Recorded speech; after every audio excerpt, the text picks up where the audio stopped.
Hello everyone, welcome to Zero Gravity Gaming. My name is Shinkari. I'm joined by MXL, who's going to be doing a whole lot of work tonight, but we got a whole lot of great games lined up for you though.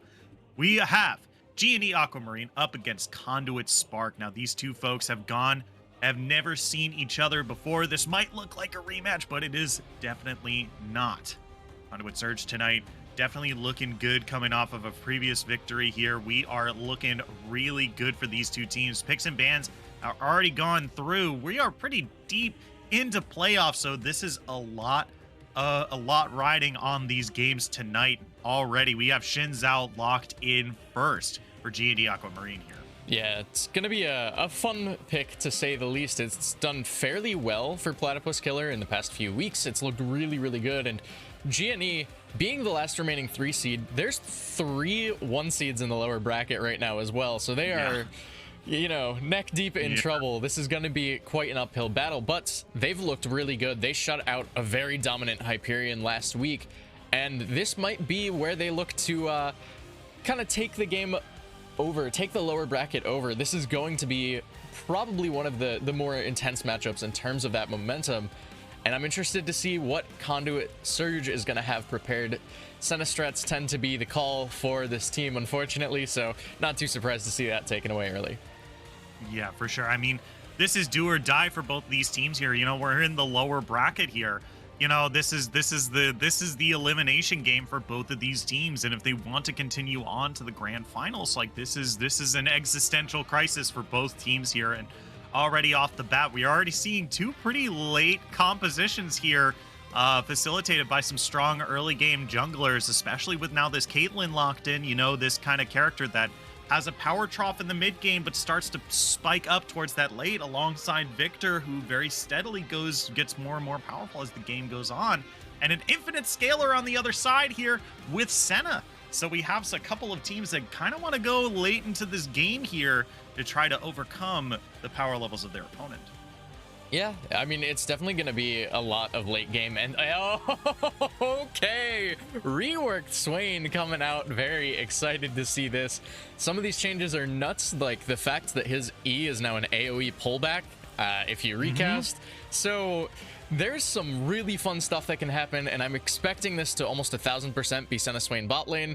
Swain Yipsy, it just makes sense. And Senna for genetics also, it's kind of a tried and true pick down there. So especially into something like the Caitlyn, this lane, it can be so devastating and it's so hard to shut down. Yeah, for sure. I mean, Swain kind of losing the ability to kind of pull any immobilized champions is a little bit upsetting, but it's still just gaining the AoE pull on the grip is definitely really powerful, and definitely is going to be rewarding Swain players for playing really well and just lining up those pulls really, really good. So really looking forward to seeing how these changes are going to affect this bot lane here. But yeah, Swain Senna That's going to be a pretty powerful lane down there, especially with the amount of CC that the two of them can throw off and easily chain off of each other, as well as the amount of damage that they're going to be able to be doing in the late game. Not to mention, they've got a Mumu on this team as well, right? Like, there's a lot of AoE CC, there's a lot of AoE damage happening on this team, and I want to see something maybe a little bit bigger as a payoff for Conduit Surge here. Yeah, I'm interested to see what they're going to opt into. I know Kappa Crusader likes things like the Wukong, which have already been banned away, so not a stranger to some of these team fighting top laners. Maybe could default to the Ornn, especially with the Mordekaiser ban. That seems like the way that GNE is looking to draft, so could be a pretty big takeaway. Gives you a little more engage, gives you a lot more beefcake as well in that top lane. So I'd like to see the Ornn here. We'll have to see what their response is going to be. They're actually just going to pick the Galio. It makes sense. You already see Victor, so opting into your mid matchup instead, completely understand that. Yeah, and I definitely like it here too. I'm a big fan of the bounce house kind of composition, and a good Curse of the Sad Mummy does mean an incredibly good heroic entrance to follow up. And, you know, this, once again, I still see a lot of setup here. I see a lot of setup. You know, and Swain can definitely deal some good AoE damage, but if that's going to be a support Swain, that's not going to be dealing as much damage, right? Oh my lord. Makia. Okay. Wow. So this is going to be a bit of a callback. GNE, last time that I remember seeing them and watching their games, Victory Slash and Makia went Samira Blitzcrank, I believe it was, and just like terrorized a game. So Makia, very comfortable on this pick, actually can do very well into the immobile bot lane of Swain Senna as well. And now you get Strike Eka onto Sion, and top lane's not playable. It's literally just like you're gonna go even in top lane more than likely, especially with Trundle banned away. I'm interested to see what Kappa Crusader is gonna default to. Might even look to take the Swain flex top lane, try to just get through that lane on that. It's a decent enough matchup for Swain, but yeah, this makes more sense. I'm gonna opt into Darius. Oh lord. Yeah. Okay. I don't hate it. Okay, so my opinion here is that Sion is a character that's going to be stacking a lot of health, and that is the best way to counter true damage, which is where a decent chunk of Darius's damage is going to come from. Sure, he's got the armor penetration, right? He does do a decent chunk of physical damage, but with regards to that passive and with regards to his ultimate as well, true damage, you know, that's it. Boom, 1,000. You know, and that sounds like a lot, but that's a third of Sion's health bar sometimes, but you know.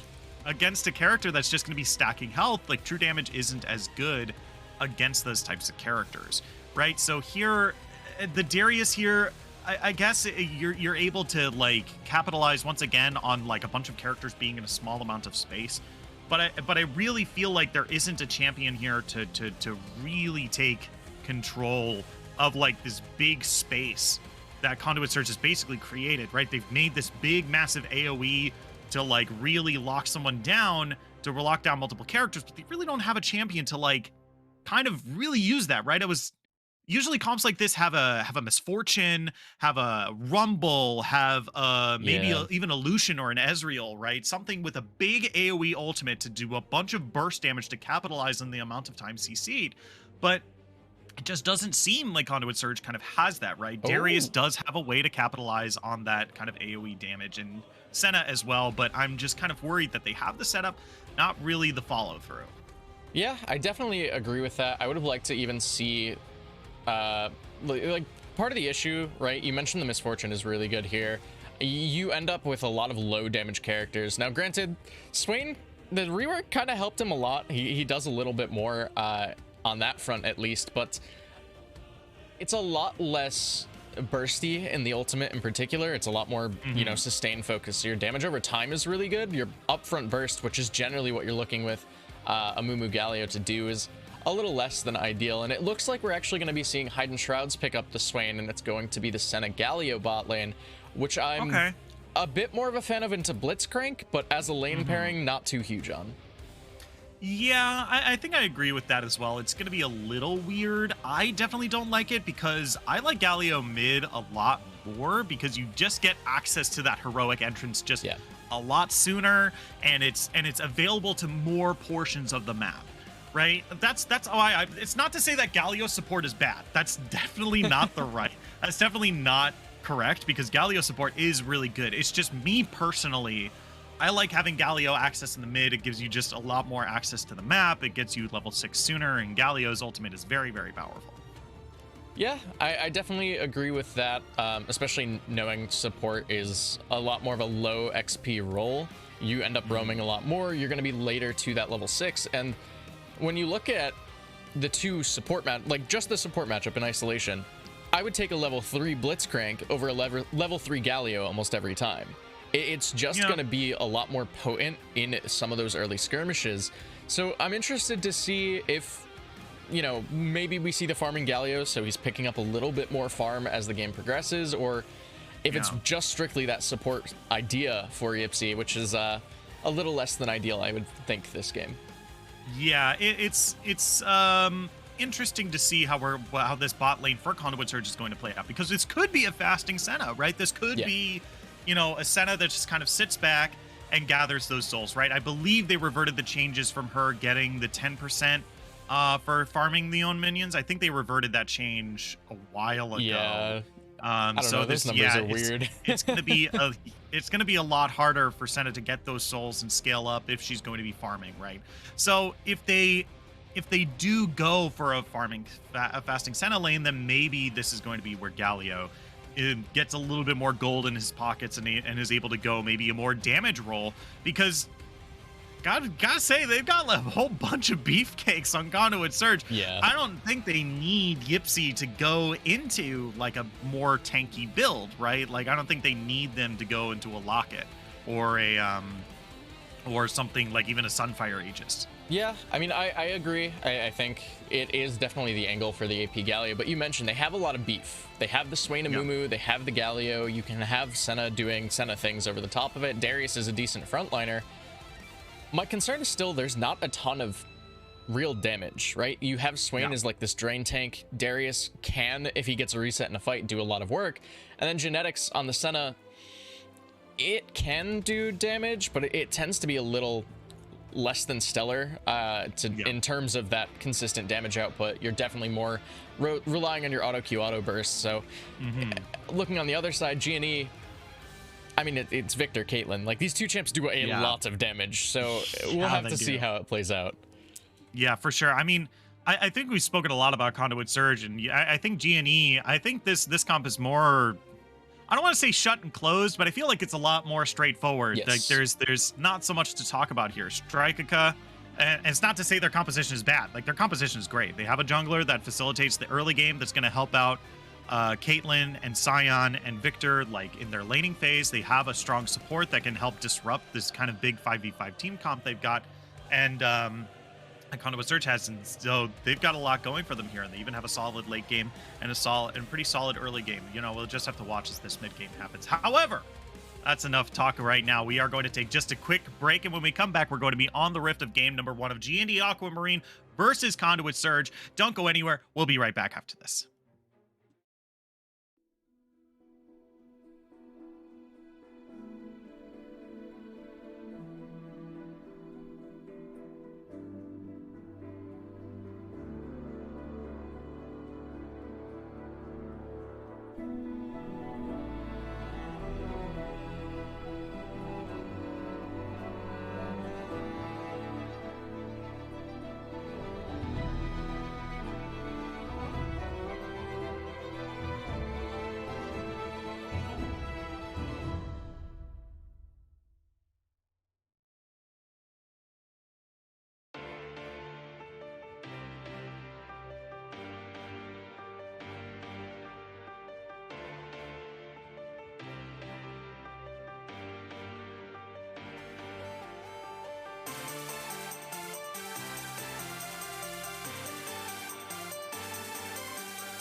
Hello, everyone. Welcome back to Zero Gravity Gaming. My name is Shinkari, and I'm joined by MXL, and we are on the Rift. Game number 1. G&E Aquamarine is on the blue side. Conduit Surge is on the red. Looks like we have a setup for a counter invade here, but it looks like the 5-point start is for the other side here. So, good start so far for both teams. Trying to play just a little bit defensive, one just a little bit different from the other. However, this is round number 4, I believe, of the lower bracket here. This is an existential crisis for both teams here. So we are ready to get this life and death match underway. MXL, you ready? Yeah, I'm very excited to see the results of this series. I think both these teams have looked really, really strong over the course of the season, and especially playoffs. I think G&E had a bit of a rough upswing early on, and they really turned it around the second the playoffs started. So I'm very excited to see this roster, come through, like play out really, really well. And we'll see. I mean, Conduit last week, going up against arguably the best team in the league in Imperial, and looked really, really good as well. So realistically, anything can happen. Yeah. I mean, this is Gold League, baby. Anything is possible. It's still anyone's game at the end of the day. And we are in for a treat today. Makia already the level 1 onto Old Man Genetics here. Gonna get a decent chunk of damage here. Holy moly, in the spot lane already. Yeah, I'm excited to see this lane in particular. We mentioned the Blitzcrank Senna, difference that can come out Blitzcrank into Gallia, but we're gonna potentially see the hook come through. Yeah. Oh, yeah, real close. Forcing out the flash here from Old Man Genetics. It's a really, really good time for Victory Slash and Makia here. Doing a great job of getting that level 2 advantage early and pressuring the opponent. That's exactly how you want to play the bot lane. Yeah, and especially getting that early flash advantage. It's basically everything you need to have happen down in this bottom side. We mentioned the immobility of Senna is really, really punishable, and especially if you're looking at potentially a Xin Zhao coming in. You already have the flash down. He's able to jump in, get that guaranteed knockup, follow it up with the blitz hook. There is so much stuff that can happen in this bottom lane just as a result of that early level 2. Yeah, I mean, this is why Blitzcrank is really strong, right? You get access to kind of like just throwing away a lot of folks' resources fairly early on to help set up for junglers here, but this is also the problem that is now happening right now, that the wave is so shoved in. I don't think Xin Zhao is going to have a way to get into this lane. Yeah, and that's one of the issues, but it does look like Genetics is pushing this wave back out. We were also talking a little bit if it would be that farming Senna or not. Does seem to be the case. We're going to be opting into the Doran's Blade for Senna. We see the Relic Shield as well for EFC. So farming Senna, I'm less of a fan of this, but it can work out if you get any sort of lead. It's really, really potent. Platypus is already bot side though. Makia might look for this hook. Yeah, Platypus Killer is here. Makia is playing super fast and loose right now, but there's the hook onto Yipsy here. Gonna get the knockup. They're now looking for a little bit more. The taunt has come through. They're able to get away, but they block the Justice Punch. So first blood goes over to Victory Slash. Amumu's coming in through the river here. I think they're a little too late, so it doesn't look like they're gonna be able to go anything just now, but first blood does go over to the blue team. Yeah, and in very stunning fashion, quite honestly. It was kind of a good read coming out, I think, from Makia to like play how they did, and I think legitimately Surge just got a little greedy, but Genetics might be caught here. Ooh, yeah, Black Eyed Peas coming in. Makia looking pretty low here. Flashing forward, grabbing the stun, gonna be able to pick up the kill here. Victory Slash in a little bit of trouble, gonna get some headshot damage. Gonna be able to return just a little bit, but it's an extended 1-for-1 in the bot lane with the help of the jungler. Or the red side here is now, it starts to even out, but that first blood gold is looking pretty good as Yipsy bitten off just a little bit more than they can chew. There's the flash away. They're gonna be fine just there. Yeah, but even still, that is a really big flash to pick up. Genetics still no flash for him either, so it could be pretty rough, legitimately, if this Xin Zhao looks to gank even just one more time. Caitlyn already getting first blood as well as pretty substantial, to say the least, in this bottom side. And even these trades in the 1v2 are looking fairly all right for Victory Slash. Yeah, we might have some trouble in the bot lane, though. Platypus Killer Zero coming in from the side here. Taunt coming through on Yipsy. Wind has become lightning, but I don't think they want to do the audacious charge just quite yet. So they're going to be backing off here. It was a good setup, but not really the best of follow-throughs from the rest of the bot lane here. So looks like the red team is going to be able to get away from this A-okay. Yeah, and this is their job right now, right? Victory Slash, with that range advantage, with the fact that, you know, you have the Blitzcrank on your side, should be pretty substantially ahead. And it's just the goal of Conduit's bot lane to kind of survive, try and stay alive through this lane, get yourself to that mid to late stage where Senna really comes online and just does so much work. So, you know, being 15 CS down, not the end of the world. Makes, like, I think Genetics is pretty happy with the way this lane's playing out so far. Yeah, I think I'd be happy too. I mean, there's definitely some time. I mean, I think I'd be more upset about being down about 12 CS than being down, like, having an assist instead of, like, a kill. I think I'd be more upset about that than anything. But I think as it stands right now, like, if you are a late game character, or even a character that is, man, it's okay. 70s, no one saw it. It's okay. Don't worry about it. Yeah, totally wasn't on stream. Yeah. Don't worry about it. I think she was going to try to place a ward, and, you know, 4 is right above R, and that's like the worst fat finger that's possible. Like, that is really unfortunate. Oh, my trinket is on T. I put that to T. So I could probably still fat finger it too. So don't worry about it, 70s. You're good. That's... It's T for trinket. Come on. mean, that still feels like such a stretch, though. I don't know. See, I play 3-finger, so I play... Oh, yeah, you know, that's why. Yeah. Because I play 4-finger. I... See, when I play Zeri, I like using my ring finger and not my pinky. That sounds awful. Yeah. I mean, I'm an old Guitar Hero player, so Same. pinky's on Q's. Yeah. Pinky on Q is not that big of a deal for me. Black Eyed Peas, though. Platypus Killer, gonna get stunned up. Good root by Hidden Shrouds. That's gonna be the ultimate being popped here. That's a whole lot of demonic power. They're gonna be able to snatch that kill, but here comes Makia down from the bot lane.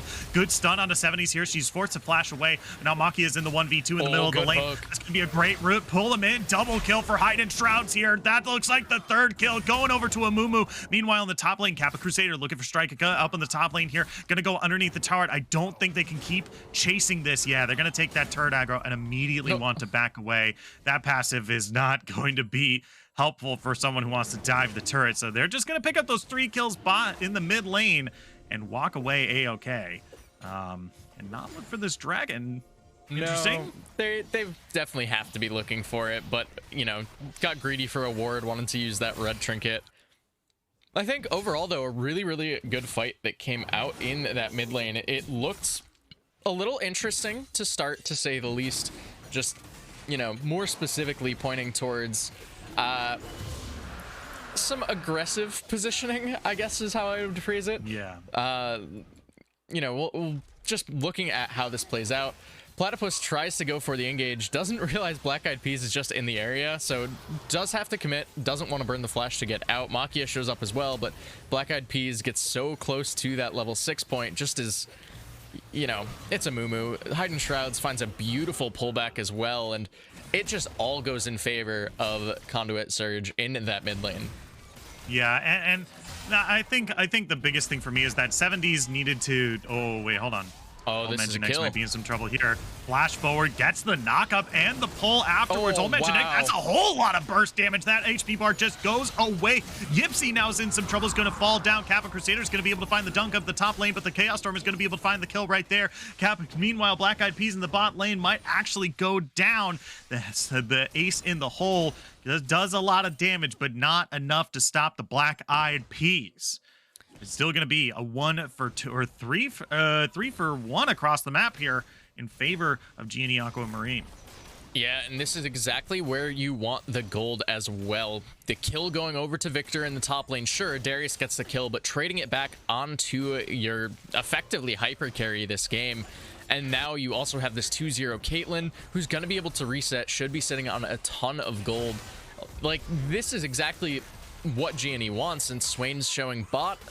Yipsy might be able to find the play. Ooh, Flash Punch. They're going to find the taunt onto Makia as well. Victory Slash might be able to get away here. Throws out the root, is able to get a cleanse. Comes through. Hide and Shroud's underneath the turret here. It's going to come in a lot of trouble. There's the ultimate from Senna, though. Shut down onto the Caitlyn. Going to be able to find a kill for themselves. They got a couple kills in response. The gold is still in the red team's favor and still in Conduit Surge's favor here. Yeah, just greedy. We were mentioning it, G&E playing it fairly well this time around. Less than ideal, I would say. Just didn't really need to commit to those plates. Should have just taken the fight when took the good reset timing. But the junglers spot each other in the river as Platypus was getting a little greedy for a Herald. Yeah. I mean, it's probably a good time to probably sneak it, right? But I don't think that they realized that there was a ward on the Rift Herald itself. So now red team as 3 here, gonna come in and sit on top of the Rift Herald, gonna threaten the steal here, but I don't think Xin Zhao is gonna come in anytime soon. Yeah, that's a Rift Herald going over to Conduit Surge here. Good time to pick it up as well. This plates are going to be falling relatively soon. You do have that mid turret that you can probably get that last bit of damage onto to finish it off. Yeah, and especially with it going over to Conduit, they're able to kind of take control back over the map. I think even with the fact that they have the kill lead, the goal lead, a lot of these plays have been reactive. They've been able to turn some of these fights in the early stages, but G&E has just looked a little more in the driver's seat, right? I think using this Herald, opening up the map, trying to get them back in control of this game is exactly what Conduit Surge needs. Yeah, it's just really...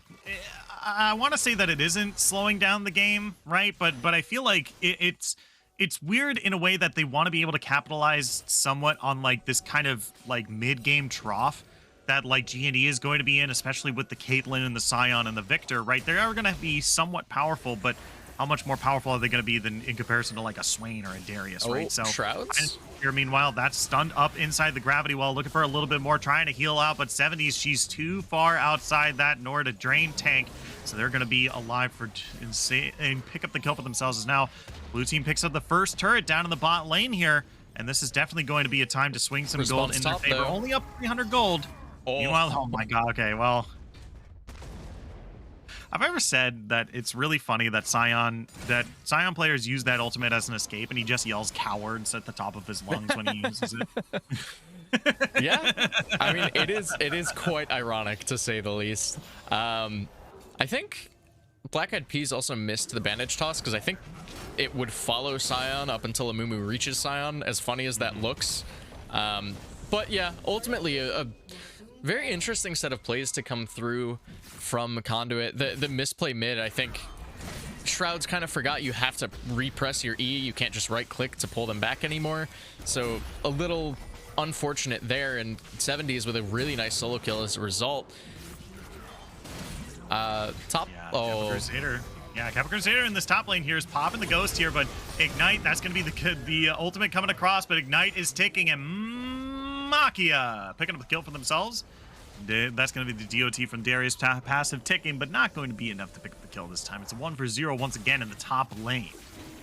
Yeah, but on the bottom side of the map right now, it's just an easy response to come out from Conduit. They say, sure, you kill our Darius, you kill the side laner, you get another kill into this bottom lane's pockets, but we're going to take that second Drake. We're going to take control of Drakes. Now, Cloud Soul will be the soul of choice, but you've already got 2 Drakes towards said soul. Like, it's still fine right now for Conduit. They lose the top tier 1, sure. They've already lost their bot tier 1, but Conduit's taken the mid tier 1. They've taken 2 Drakes now. Amumu's 2-0-2. Swain's already off the ground with this 2-1-3 scoreline as well. Leandri's completed there. Senna spiking on the Kraken Slayer as well. Like, there is just so much that Conduit is still fine with, even if Darius is 1-2 for the time being. Yeah, I mean, I still gotta say G&E is giving themselves a pretty decent lead in the game so far. I mean, they Yes. might be down Drakes, but like I feel like at the end of the day, turrets are what's gonna give you the advantage as you're getting into this game. Like there's a lot more global gold, right? Your opponents now have to answer deeper pushes into their territory. You get a whole bunch more of the map open up to you. Like these are some side lane turrets that, you know, are going to be able to line them up and have them go into this mid lane. Victory Slash has been doing a very good job of just almost uninterruptedly just going into these turrets and taking them down. So we need to just keep watching this this Caitlyn here, who's been doing a very good job of just like, hey, this Ignite turret would be a shame if something were to happen to it. Yeah, and I mean, you mentioned it. Having those side lane turrets does open the map up quite substantially, but the big saving grace right now for Conduit, and why I think they feel a lot more comfortable than maybe they should, is with this mid-tier 1 standing, that opens up so much room to still kind of play aggressively, and it leads to this really mismatched map state as Victory Slash gets engaged on. Ooh, yeah, great taunt on a Victory Slash here. Going to be able to get out of range here. Black Eyed Peas is still looking for the bandage toss and can't quite find it. Curse of the Sad Mummy comes across, but now Victory Slash is able to auto attack on the back end here. Hydra's looking for a little bit more. Platypus Killer able to find the kill on the Old Man Genetics, but now Hyde and Strauns is trying to do a 1v3 on the backside here. Black Eyed Peas still looking for Platypus Killer here. The win has become light now. Audacious charge back in. That's going to be Justice Punch under the shins out, but they're not going to be able to get too much. Hyde and Strauns now coming in, looking to grab some souls. Not going to be able to do it this time. It's 0 for 2, and now Kappa Crusader looking for 70s over near the Wolves here, but this Victor is very powerful. Flash over the wall. That's going to be Scion Ultimate coming over as well. That's going to be the dunk. It's good. The heroic entrance comes through, knocks the Giant into the air. That's going to be the ultimate from Senna coming across as well. Kappa Crusader, 1, 2, 3 dunks in a row. Triple kill for the Darius. That is huge. Big turnaround for the team in order to put themselves even in this score line, but a whole lot of gold onto the Darius isn't going to even out the gold lead, which is still in the favor of G&E Aquamarine. Yeah, it was a very close, very tense fight all around, and it started out a little awkwardly. Victory Slash just gets caught out in a really odd choke point, but luckily for him, Black Eyed Peas misses the bandage toss, gets the Curse of the Sad Mummy onto 2, but this whole time Platypus with a beautiful ult just jumps into the backside, and now we end up with this fight on 2 fronts. So Hide and Shroud's trying to deal with the front line, and Black Eyed Peas getting tagged by that W flashes. Platypus looks so strong on this Xin Zhao right now, and sure, the rest of the fight doesn't pan out perfectly. Darius getting 3 kills is pretty rough, but overall, up until the Darius getting 3 kills, G&E just coming out on top in that fight pretty handedly. Up until they lose the game, they're winning the game. Okay, well, listen. Skara, 2015? 15? That sounds about right. I'll put some money on that. I'll put like $2. I put like $2 on. He said that in 2015. Yeah, that's a whole lot of money. I'm not super confident in it. I just think it's a good guess. Dear Lord. Hook lands. Yeah, that's gonna be a good hook onto. Oh no, Yipsy. Oh no.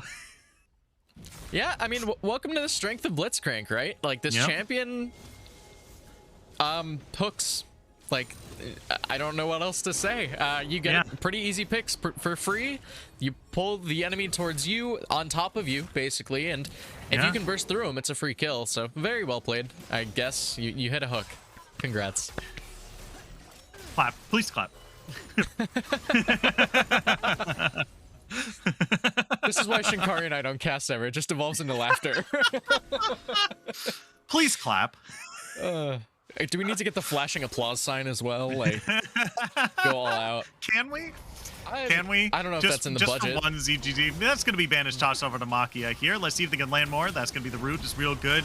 Gravity Well is going to keep them away for a while. Good flash taunt here. Going to find a knockup on a Platypus Killer, though. The dragon does go down, and now the fight has started. 1 for 0 so far. Amumu finally goes, making a 1 for 1. Senna here is going to pick up the next as Kappa Crusader on the top side here is going to be able to find the dunk onto Strikeka here, and now they're looking for a little bit more. 70, she's knocked into the air, taunted, and taken down. It's a 4 for 1 in favor of Conduit Surge here, and they are coming through big. Yeah, pretty big fight win there for Conduit. Sure, they lose the Drake, and actually kind of weird how they did. Platypus had jumped out of the pit at the start of that fight, but regardless, they do come out on top. They find themselves this tier 2, and I'd say now they've definitively found themselves control over this game.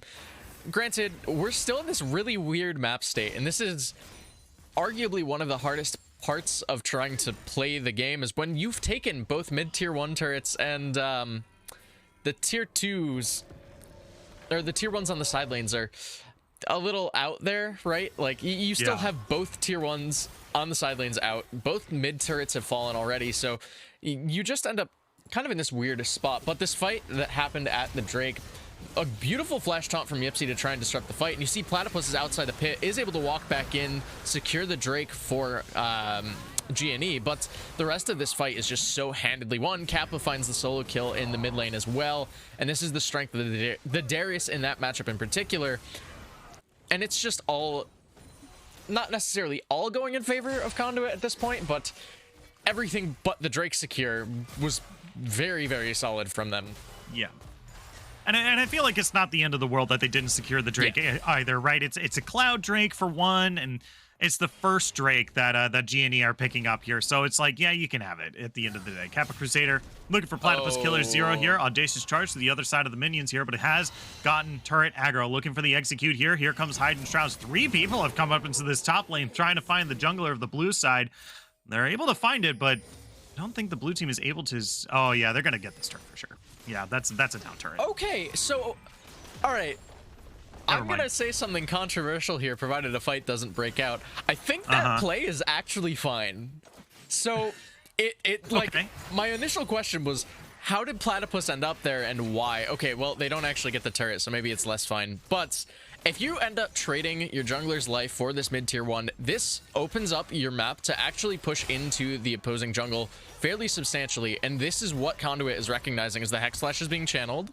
Nothing still. Okay, well, never mind. But you end up having this, like, ability to actually push into the jungle now. There's no fog in that mid lane as a result of you, if you're able to take that tier 1. So if they were able to take the tier 1 off that play, actually feels pretty all right. But Conduit recognizing this, hard shoving out this wave, making sure that that tower won't fall.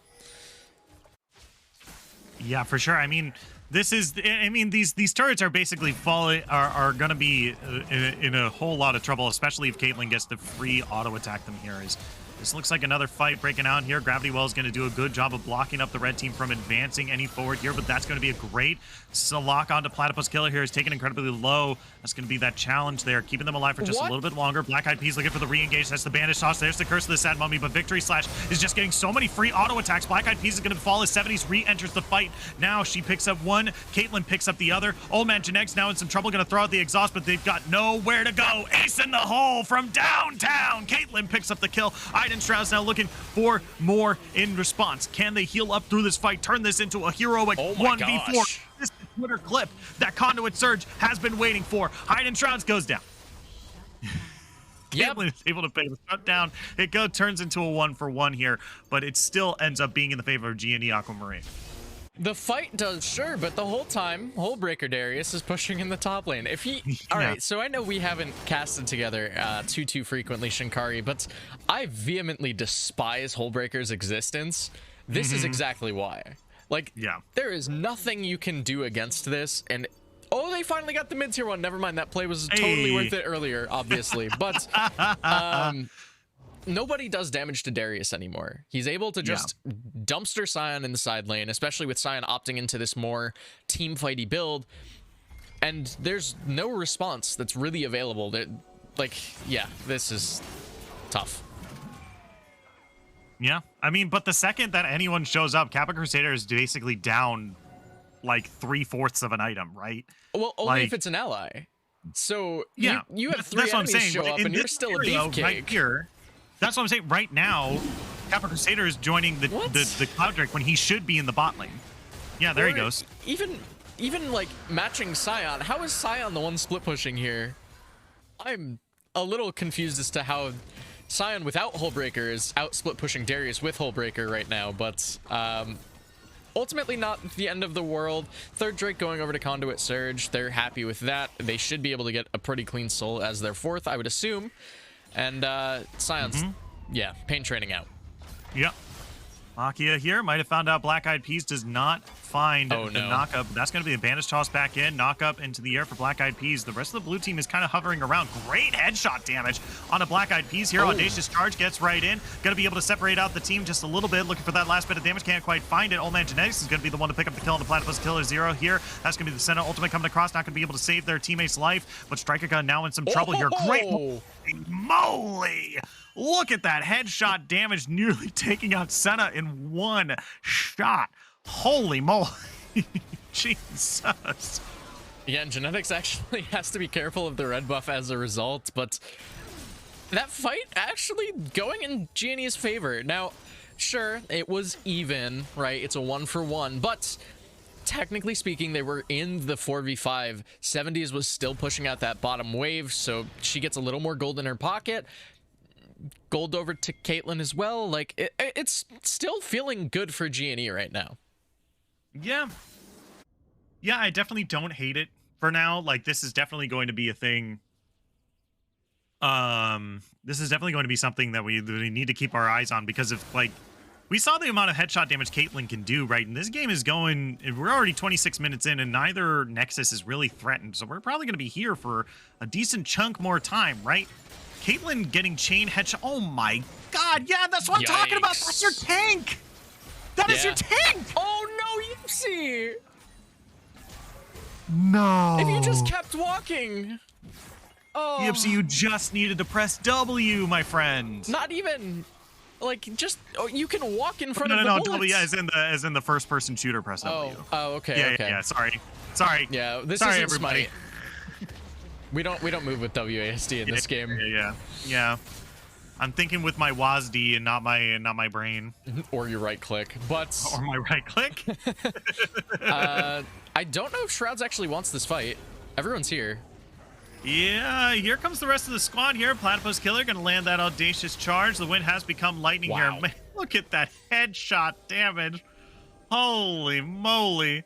I think that's just gonna be the tagline for me in this game right now, because you know, this was looking good for Conduit Surge. Victory Slash now hurts. As Cap Crusader does have that advantage right now. Let's see if they can go through. They're going to get pulled in. Look at that headshot damage one more time. Victory Slash. Holy moly, I can't even do it. Oh, they can't get saved. That's a great Curse of the Sad Mummy, though. They're looking for a little bit more. Audacious Charge might be able to land, but they are snared up for the time being. So that's going to be G&E Aquamarine making their way over towards Baron, and they definitely have the damage to take it down. Victory Slash is pretty scary. Victory Slash, pretty scary. Yeah, that's not even giving him a ton of credit, honestly. Like, looking devastating right now on the Caitlyn, and Black Eyed Peas trying to find the steal. Oh my gosh! Oh, Black Eyed Peas coming in huge. What a steal. It trades away their life in order to give Baron over to Yipsy, Old Man Genetics, and hide in Shrouds. Not exactly a bad deal here. I think you take that every day of the week. Wow. Yeah, I mean, legitimately, right? You die for Baron, you lost the fight, sure, but you get that steal, which is so crucial. I think if G&E secures that, they're actually able to get control over this Drake pit. They're able to push in for that mid-tier 2, which again would open this map up substantially for this blue side. Granted, they're still doing really well, right? 70s, Victory Slash, just pumping out a ton of damage. We've seen the headshots so far, but right now, I think a lot of this stems from, we were mentioning it, Kappa Crusader just randomly grouping up with Hullbreaker, so you just lose so much of that item's value as a result. Yeah. Less than ideal for sure, but you know, getting back into a side lane, should be feeling a little bit better about that. No purple worm buff for him, but has found a blue buff. Yeah. Did he pop Ghost? Yes. Yes. Oops. Alrighty, so this is actually a good moment to be. They got Darius pressuring the top lane. That's an immediate engage here. That's gonna be a taunt onto 2 here. Old Man Genetics is here. They have to watch out for Victory Slash though, who does now have that Guardian Angel. That's going to be hiding Shrouds over the wall here, flashing into the team, trying to look for a big Drain tank. That's a great heroic entrance. They're going to be able to stall out this fight for just a little bit longer. Victory Slash is going to go into that resurrection. 1, 2, 3 kills for the red team here. Strikeout might be able to find a Gypsy here, but that goes, Caitlyn goes down here. Strikeout goes down as well, and it's nearly a full wipe as the only member left is 70s inside the base, and they're just ditching the dragon. They're going right for the Nexus. Yeah, and understandably so. That Baron steal might actually have won them the game in the long run. Conduit Surge, it looked a little shaky in the early to mid game, but now that they've hit that late game with this composition, they are putting in the work. They're doing so much damage, and they're just going to take 2 inhibs and peel back to the Drake anyway. Yeah, I mean, this is exactly where you want to be. I think this is the best place that you can be. Once again, and I will say this every single stream that I see the item there, I still cannot believe that Hullbreaker does not give the cannon minions a little pirate hat. I'm gonna say it. I'm gonna say it until the end of days.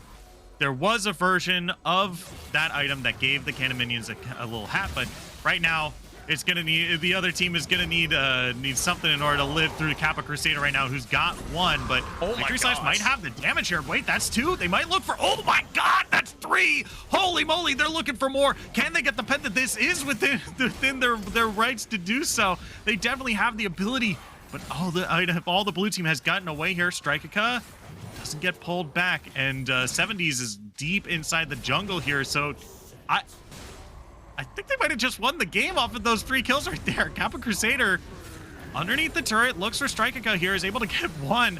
I think it's just trying to ignore the team. Okay, 70s, she's able to pick up the kill here. Hidden Shroud's now looking for a little bit more here. Healing off a lot of the damage to the minions. Gonna get the root onto... Oh, that's a lot of damage. Nice knock-up. Shutdown for Hidden Shrouds here. Strikeaka now going real low. Last bit of damage. Not gonna be able to find a huge shield. Comes out, gonna keep them alive for just a little bit longer. These respawns from the blue team are coming through. The red team is staggering into the base right now. Yipsy goes down. The team fight goes through. Curse of the Sad Mummy comes across, but that's going to be 1, 2 red members down. Platypus Killer trying to live inside 3 members of the red team here. Victory Slash, the only member left. They can be able to do something if they're able to chain some headshots together. They're taken incredibly low. They're inside the base, inside the fountain. Old Man Genetics gets the kill. Ace comes through, and now the red team is going to come out on top. Conduit Surge, what a turnaround, are going to be able to pick up game number 1 as the Nexus goes down. Yes, such a strong showing from Conduit Surge. I mentioned it before, a little rough, a little hairy early on, but ultimately you get the job done. You get that first win in the best of 3, and you know, that's 1 step closer to next week. That's 1 step closer to facing the winner of Raw and Going Ghost, which should be starting soon. TM over on the other stream. Totally not a plug, but yeah, totally, I mean, not a plug for our stream. Listen, hashtag not sponsored, hashtag not an ad. Basically, yeah. But like, it's just a really strong showing, I think, overall. Hidden Shrouds, you know, a little bit of discomfort with New Swain. Understandably, it's been out for what, like a day or 2. I understand that. Yeah, but it looked honestly really good for GNE up until, you know, they lose the Baron, they lose that 1 fight around the Drake, and Conduit completely swept the game from that point forward. Yeah, it seemed like they picked the Darius, knew he was going to go Hullbreaker, and they were just like, you know what, we know that we're going to have the better 1v1 or the better 4v4, right? And that's basically what they did. Like, they just had the better 4v4 in these kind of scenarios where Darius was forcing people to come and match him 1v1, right? And you really can't match him 1v1, but you have to, or else he's going to take your entire base, because that's how Hullbreaker works. That's especially when a Darius gets ahead on a snowballing champion like Darius. This with a solid split push, Hullbreaker is insane. Yeah, Hullbreaker in general is insane. There's a reason we saw it on so many champions for so long. Balanced item. Sorry, like, as an AD main, I'm mad because I hit a Hullbreaker champ for like 20 autos and do 0 damage, and then I get 1 tapped by it. So, you know, yeah, it's fine. But yeah, I think both teams understood their roles in the game, and I think they both played it fairly well. It really just came down to 1 or 2 fights of misexecution, and Conduit ran away with it as a result. Mm-hmm. Yeah, for sure. But with that, we are going to take just a quick break. And when we come back, we're going to be in picks and bans of game number 2 of G&E Aquamarine versus Conduit Surge. Don't go anywhere. This is a life or death match for these two teams. We're going into game number 2. It's elimination time, baby. You don't want to miss it. We'll be right back after this.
Hello, everyone. Welcome back to Zero Gravity Gaming. My name is Shinkari, and I'm joined by MXL. Right now, we have a do-or-die match between Conduit Surge and G&E Aquamarine. However, Conduit Surge was able to take game number 1, so now in game number 2, it looks like the existential crisis is more for G&E Aquamarine here as they fight for their lives to maintain themselves in playoffs of Gold League here at Zero Gravity Gaming. Now, this is the double elimination tournament, as we said, and this is going to be the do-or-die match for sure. It's coming down to the wire now as we are deep into bans. Viego, Gangplank, and Vigar banned away for Conduit Surge here. Akali, Trundle, and Swain banned away for G&E. Wukong is going to be the first pick here, as we are now going into Conduit Surge's first picks. Yeah, also worth noting, G&E opting into a few swaps, I will say. Victory Slash, last game's Caitlyn, playing in the top lane this time around. Aesthetics and HViz will be playing in the bottom lane. So, interested to see how this shakeup will pan out. Wukong, a strong takeaway, as we mentioned, Kappa really likes Wukong, so not too surprised to see that. But Black Eyed Peas and Nocturne, very exciting pick for that jungler.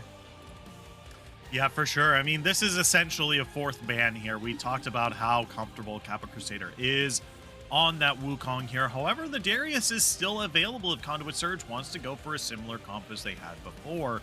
And Nocturne does kind of fit into that kind of comp of saying, like, hey, if we just want to pick them off and give them a numbers disadvantage, right? A 4v4 scenario where you're drawing someone to the top lane with a Darius seems perfectly fine. If you want to do something like that, again, you just have to kind of bet that your top laner is going to be the one coming out on top, right? And that's kind of the thing about top lane snowbally champions, is that you don't really have a whole lot of help in order to get you that snowball. It's just kind of you relying on yourself in order to do so. And there she is. Oh, hi. Hello. Okay, slow down. Hold on, put it back. Miss Glass gonna be locked into the bottom lane, especially into a Leona. That is a very ballsy move for HViz, but if it pans out, it's going to look really, really clean. So, I mean, we've all seen the clips of Renata things, is what I'm going to phrase it.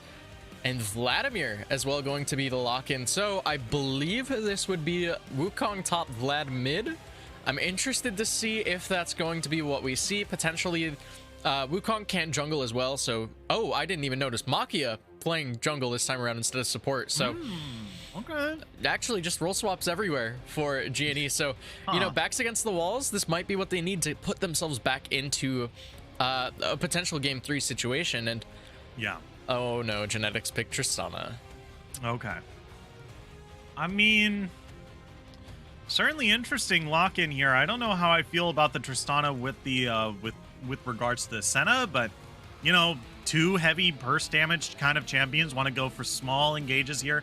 Definitely going to be very good. I don't think we haven't seen Tristana in the meta in a very, very long time. But you know, I think it's still fine. I think it's an interesting kind of like pickup here. I'm not sure how I feel having Tristana against a Renata Glass, though. If you become Berserk, that's a whole lot of damage you're throwing at your own team in such a, and especially if you go Hail of Blades, that's going to be a big problem. Yeah, I mean, I'm just not quite sure how I feel about it. I'm kind of with you. Granted, Tristana did just get some buffs on the most recent patch, an extra 0.4 AD growth, which people are going to be like, 0.4 AD, that's not really relevant. It's still basically +7 AD when you hit level 18 total. That just means you're doing 7 more damage every time you right click. And if you have enough attack speed, that adds up really, really fast. So it's actually a pretty substantial buff to this champion. I'm interested to see. I know Genetics was already an avid Tristana player, so not too surprised to see him opting back into the Yordle Gunner. But Ezreal banned away. Gwen as well really like that against Trist, so understandable. Yeah, I don't know. To me, it seems like a not substantial sort of buff, right? Like 7 more AD at 18 is not really anything. That's like almost, it's not even a full longsword amount of AD. Like it's a difference that might be visible to like the people who actually play like a whole lot of Tristana. And looking at Old Man Genetics play history here, like he might have a bunch of games, might be comfortable on Tristana, but I think like this is a change for the people who have like, thousands of games on Tristana, that they'll be able to know. It's just like, oh yeah, this is great. Oh yeah, 100%. This was such a huge buff. Tristana's broken. Let's go. Like, but I don't think any person here is going to be the person who's visible of those changes, as Cassiopeia is locked in here. That's interesting. Ballsy. This matchup can be really, really bad for Cassio. Can be is the key phrase, but it's definitely a lot more of a skill matchup than I think people will give the matchup credit for. You're going to be playing this into the Vlad. You're probably going to be holding Kappa for that 5th pick again. Really like seeing this as well with that Wukong flexibility. We see the set locked in now as well. I'm assuming that will be top lane Wukong into the jungle. And what do they round it out with for the AD carry position? My concern right now is your only real source of engage is going to be that Wukong. You have the follow-up of the Renata ult. You have the follow-up of Vlad and Set as well, but generally they're not going to be the ones able to start fights too easily, at least not in the early stages. I almost wonder if you opt into like an Ashe or something here for aesthetics, or if you're going to go more into that carry route. Ooh, okay. You're actually going to double down on the peel. Actually really like Xayah into Triss Nocturne as well. I think the matchup there is fine, but my concern still lies in their composition's ability to really start a fight. Yeah, I think I agree with that too. I think they have really good answers to an engage. Like Facebreaker's a real good answer, Showstopper's a really good answer, Berserk is a really good answer, but they really don't have a way to like start the fight themselves. Wow. Okay. I mean, we're going for the Shen Nocturne. I mean, they don't need to initiate the fight anymore. It's just I mean, they're just like, yeah, you guys can do whatever you want. Yeah. It's interesting to say the least. I'm not necessarily huge on it, but it could be worse. I think you are kind of playing this counter engage style. You have Xayah, Renata against Shen Nocturne, like you mentioned. They have Leona as well. Triss is going to be diving in. So, like, you can look to play these fights slow and play them more for that kind of they fight into us. We, fight back after the fact, after they burned everything. Yeah. And that does fit their composition just a little bit better. They don't need to play proactively, but if they ever fall behind, this could feel really, really rough.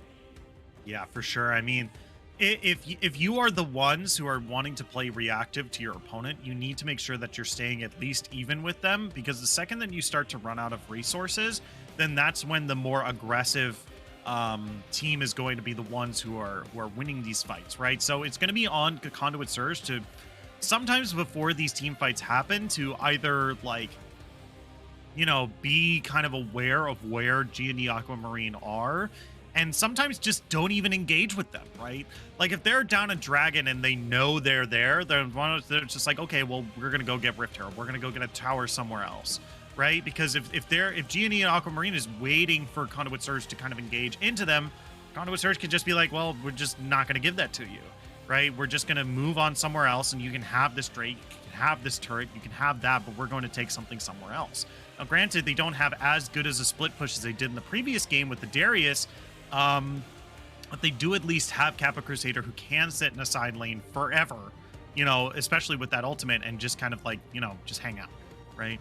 So, well, I want to see how this game is going to be played out, because I don't think this is a champ difference. This is going to come down to how these two teams are executed. Yeah, I think a lot of this game will come down to that execution, and both teams looked fairly solid at it in that last game. You can't come down to the final 6 teams in the league and not be at least remotely good at execution, right? So yeah, both teams looked fairly strong. I'm interested to see if G&E will have these roster swaps really, really pan out.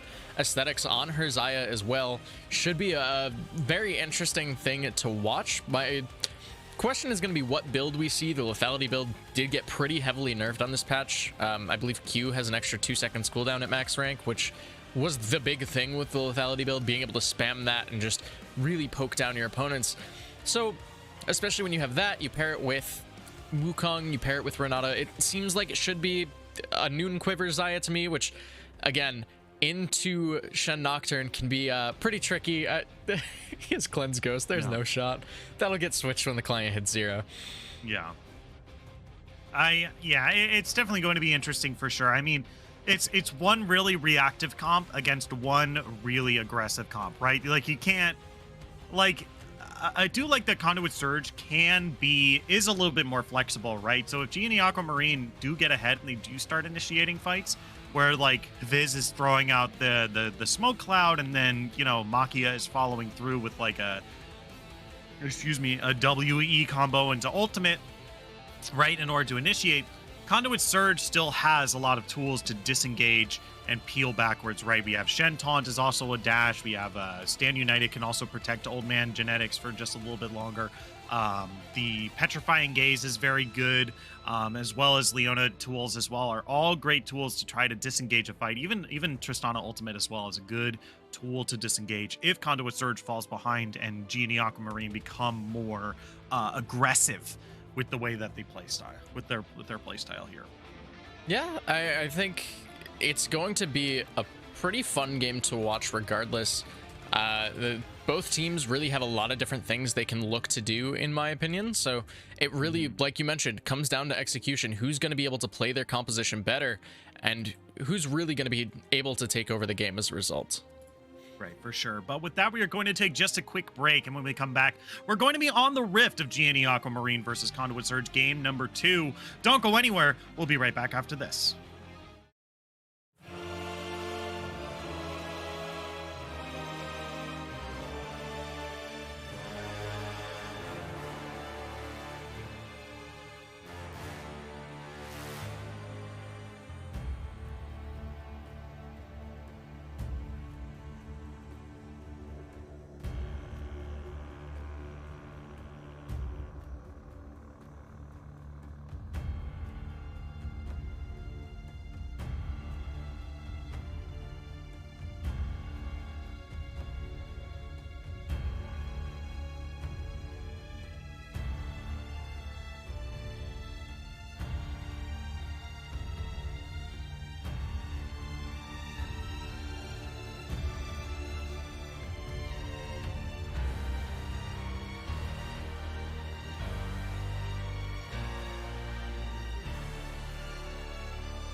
Hello, everyone. Welcome back to Zero Gravity Gaming. My name is Shinkari. I'm joined by MXL. Here we are on the Rift of game number 2 of G&E Aquamarine up against Conduit Surge. We have a level 1 here trying to get into the enemy jungle here, but it looks like it has been way spotted out here. I don't think they're going to be able to get a surprise on anyone. Yeah, not much really to come of this one. Really like the look, though. You do have a much stronger level 1. Wukong generally has to start the Nimbus Strike, which gives him a decent amount of skirmish potential, but in a full 5v5 is pretty bad, to say the least. You hit, like, 2 other people with your E, and then, sure, I guess you can auto one guy a little faster. Like, it feels pretty rough. Good read, I think, from Conduit Surge this time around. Yeah. I mean, this at this point, it's like we're not gonna. I don't even think I even like the level 1 from Conduit Surge to begin with, right? Like, I guess their level 1 is just significantly better than G and A's or G and E. You know, I did do this every time, yeah. yeah. G and E Aquamarine here, yeah, their level 1 I don't think is as good here, so I guess that's the reason to look for the level 1 here. But Kappa Crusader up in the top lane here, gonna figure out the level 1 from Set is also pretty good. Yeah, I mean, Set's level 1 can be fairly strong, especially if you start the queue, you just kind of run at somebody and run them down. But yeah, big things to note. 70s opting into the electrocute instead of something a little safer like the phase rush on the Vladimir, so she's looking strictly for that kind of one-shot Vlad that we're so used to seeing. Zenith Blade lands. Oh yeah, they're looking for the big damage here. Fizz might actually go down. Ooh, Ignite is ticking. Just a little bit of HP left. Old Man Genetics is going to take a whole bunch of recursion of reciprocal damage here. But yeah, it's going to go. That's a whole lot of damage already spent on Fizz here, and that's 2 summoner spells spent by G&E Aquamarine here. In the bot lane, Flash and Heal were spent, and only Ignite was spent by Yipsy down there as well. So that's a pretty big win early on for Conduit Surge here. Yeah, but the big thing to note is all of that damage was put down on to the Renata, who's able to sustain through fairly well. You already see she's back to basically full without having burned a potion. Meanwhile, Genetics being the recipient rather of the damage in the trade, so we'll have to play a little safer as a result. You mentioned it's 2 sums for the 1 burn from Leona, sure, but the health advantage still feels fairly significant towards G&E's bot lane right now. Yeah, for sure, as we have a little bit of a scuffle over this red buff here. It's a 3v3 level 1. That's a great face breaker to start it off. Shen Dome is going to keep him alive for just a little bit longer. First blood goes over to Hide and Shrouds here as Machia flashing forward, going to be able to pick up the kill onto Cassiopeia, and now the team are split. Black Eyed Peas is looking for a little bit more, but 70s, she's looking for blood. Can she find the Nightmare? Can she find Nocturne? It looks like he's going to be able to get away. It ends up being a 1-for-1 in the jungle, but first blood goes over to Cassiopeia. Yeah. Pretty solid fight all around, I would say, coming out for both sides. First blood going to Cass is fairly significant as, you know, the classic spectator bug comes through. We've been seeing it for a few patches now, but good read, I think, from both sides. Machia realizing, you know, hey, I'm stronger than Nocturne will be for the time being. Let me try and abuse that, try to get something done in his jungle. Has the support of the lanes as well. And a good read coming out from Hide and Shrouds and Kappa to kind of know this is going on, look to get something back for it. First blood to Cass feels pretty good, but Wukong can easily take over a game with some sort of a lead, especially after some of the buffs he's received recently. Yeah, for sure. I mean, this is, once again, we need to keep our eyes on Machia here, who, you know, actually performed pretty well in that little scuffle there. I think came out alive and was able to go pick themselves up a kill as well. Like, that's got to be the best one of the better outcomes for that thing right there. Is Black Eyed Peas diving the 70s here, turns into a pool, is a little scared pool of blood, but they're going to get away regardless as Kappa Crusader and Victory Slash continue to scuffle in the top lane. See, you say that, and all I can think of is, like, how would a pool of blood be scared? But regardless, this is League of Legends. Well, logic doesn't apply. Look, it just happened. I don't know how else to tell you how it would happen. He turned into a pickle. Anyway, so funniest shit I've ever seen. I will only swear on stream casting League of Legends for the Pickle Rick meme. Dear Lord, flash bot lane. Zenith played onto Hibis here. They're diving onto Renata Glass one more time. They might actually have the damage to follow through on it. Genetics? Exhaust is not going to be able to save you this time. They're flashing forward, looking for Old Man Genetics here, but don't quite have the damage to do so. Yipsy now trying to turn around in order to stop Aesthetics here. They might be able to do something. They're taking incredibly low. That ending, the last bit of damage, one auto attack. Yipsy can't quite get close enough. And now they're going to be able to get away. But now Wukong diving onto Leona here. Going to land the stun. Can they be able to get away? The W was already used. Can they get away? Machia just waiting for the dash. No. Here comes Black Eyed Peas in from the side. Yipsy lives. They come out huge. 2-for-0 down in this bot lane in the end of the day. Really, really great start for Conduit Surge. Yeah, and it was such a tense, such a close fight from both sides. I mean, it looked a lot riskier and a lot hairier for Conduit than I think they would have wanted. It started out with a really good flash engage coming out from EFC's Leona. You have the follow through coming in from Trist as well, and sure, the kill goes over quickly, but Genetics jumps on top of Aesthetics on the Xayah, but those nerfs coming through to that Q really coming through as well. You're no longer putting extra points into it, so Aesthetics not able to find the kill. And sure, EFC barely not able to find that kill down there, but then Wukong shows up. You think maybe this is the angle, maybe Makia can find something, but no cooldowns left available on the Wukong. Ends up getting heavily punished as a result. A good read coming out from Black Eyed Peas to secure that kill, keep their support alive as well. And it's just gone from bad to worse right now for GNE. Yeah, this is not looking like a great place to be. 900 gold up. Conduit Surge is looking pretty good as Kappa Crusader continues to get some dominance up in this top lane. Turns out, Shen Dome, no matter how many times you can reset your auto attacks, is not good against it. Turns out. Who would have guessed? Yeah. Turns out, you know, Shen W is pretty strong. Who would have thought? Turns out. Yeah, who would have thought? Especially against 3 auto attack based champions. Pretty good ability. Yeah, turns out. Who would have guessed? Not I. Who would've thought? Not I. Not I. I guess this is just where we're at on broadcast tonight. Yeah. This is just where we're at today. We're just having a good time. I mean, this.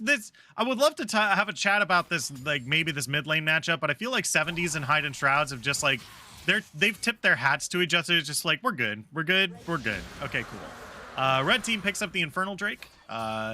Not the best of individual Drakes to get, but it is definitely a decent chunk of damage to a team that's already pretty decently ahead. So yeah, definitely going to come out ahead for them so far.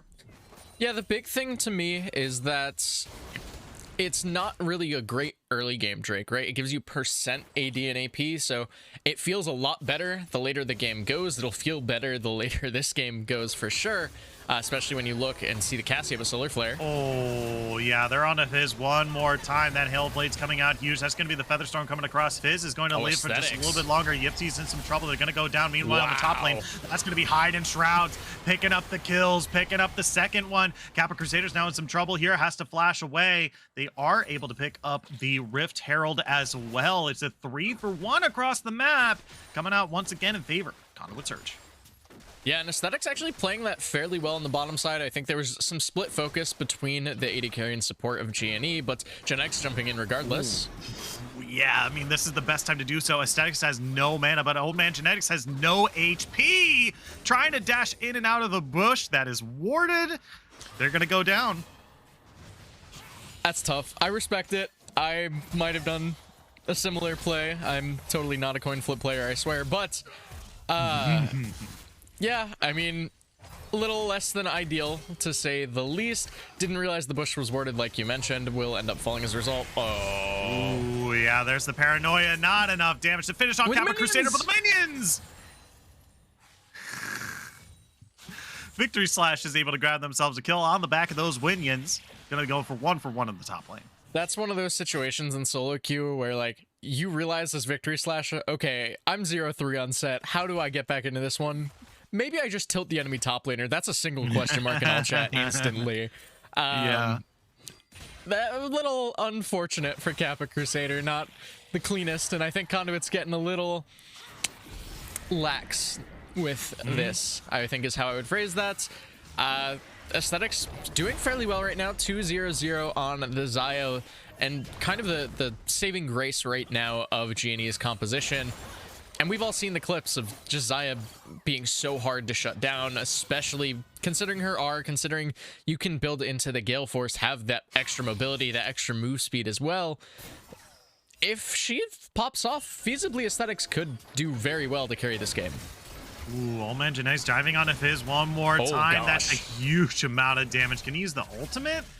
Or to knock them away. It might have been a little extraneous there, but definitely able to pick up the kill there as Kappa Crusader. Once again, fighting Victory Slash up at the top lane here. Here comes Black Eyed Peas in from the side. They're looking for a little bit more. They don't have the taunt available. There's going to be the smoke cloud coming down. They're trying to look for that last bit of CC. Can they find Victory Slash? They're not going to be able to find it this time. Is this going to be Wukong coming into the bot lane here?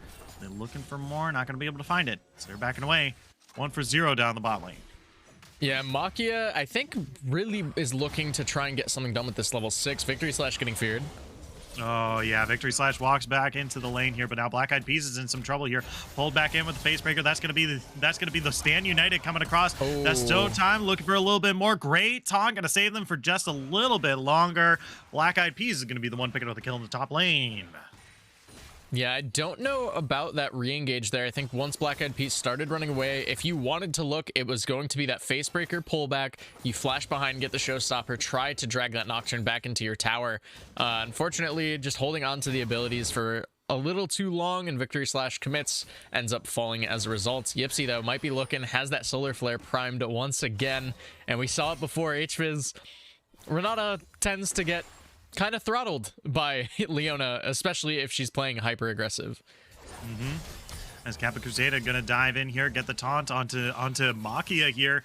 Not even the clone could save him that time. He's still really low, even spent the flash as well. So this is not a great time to be that Wukong up on that top side of the map right now. As Victory Slash looking for a little bit more, gonna pull him back in. There's gonna be the haymaker, but not gonna be a whole lot. Oh man, Janae's diving one more time onto Aesthetics here.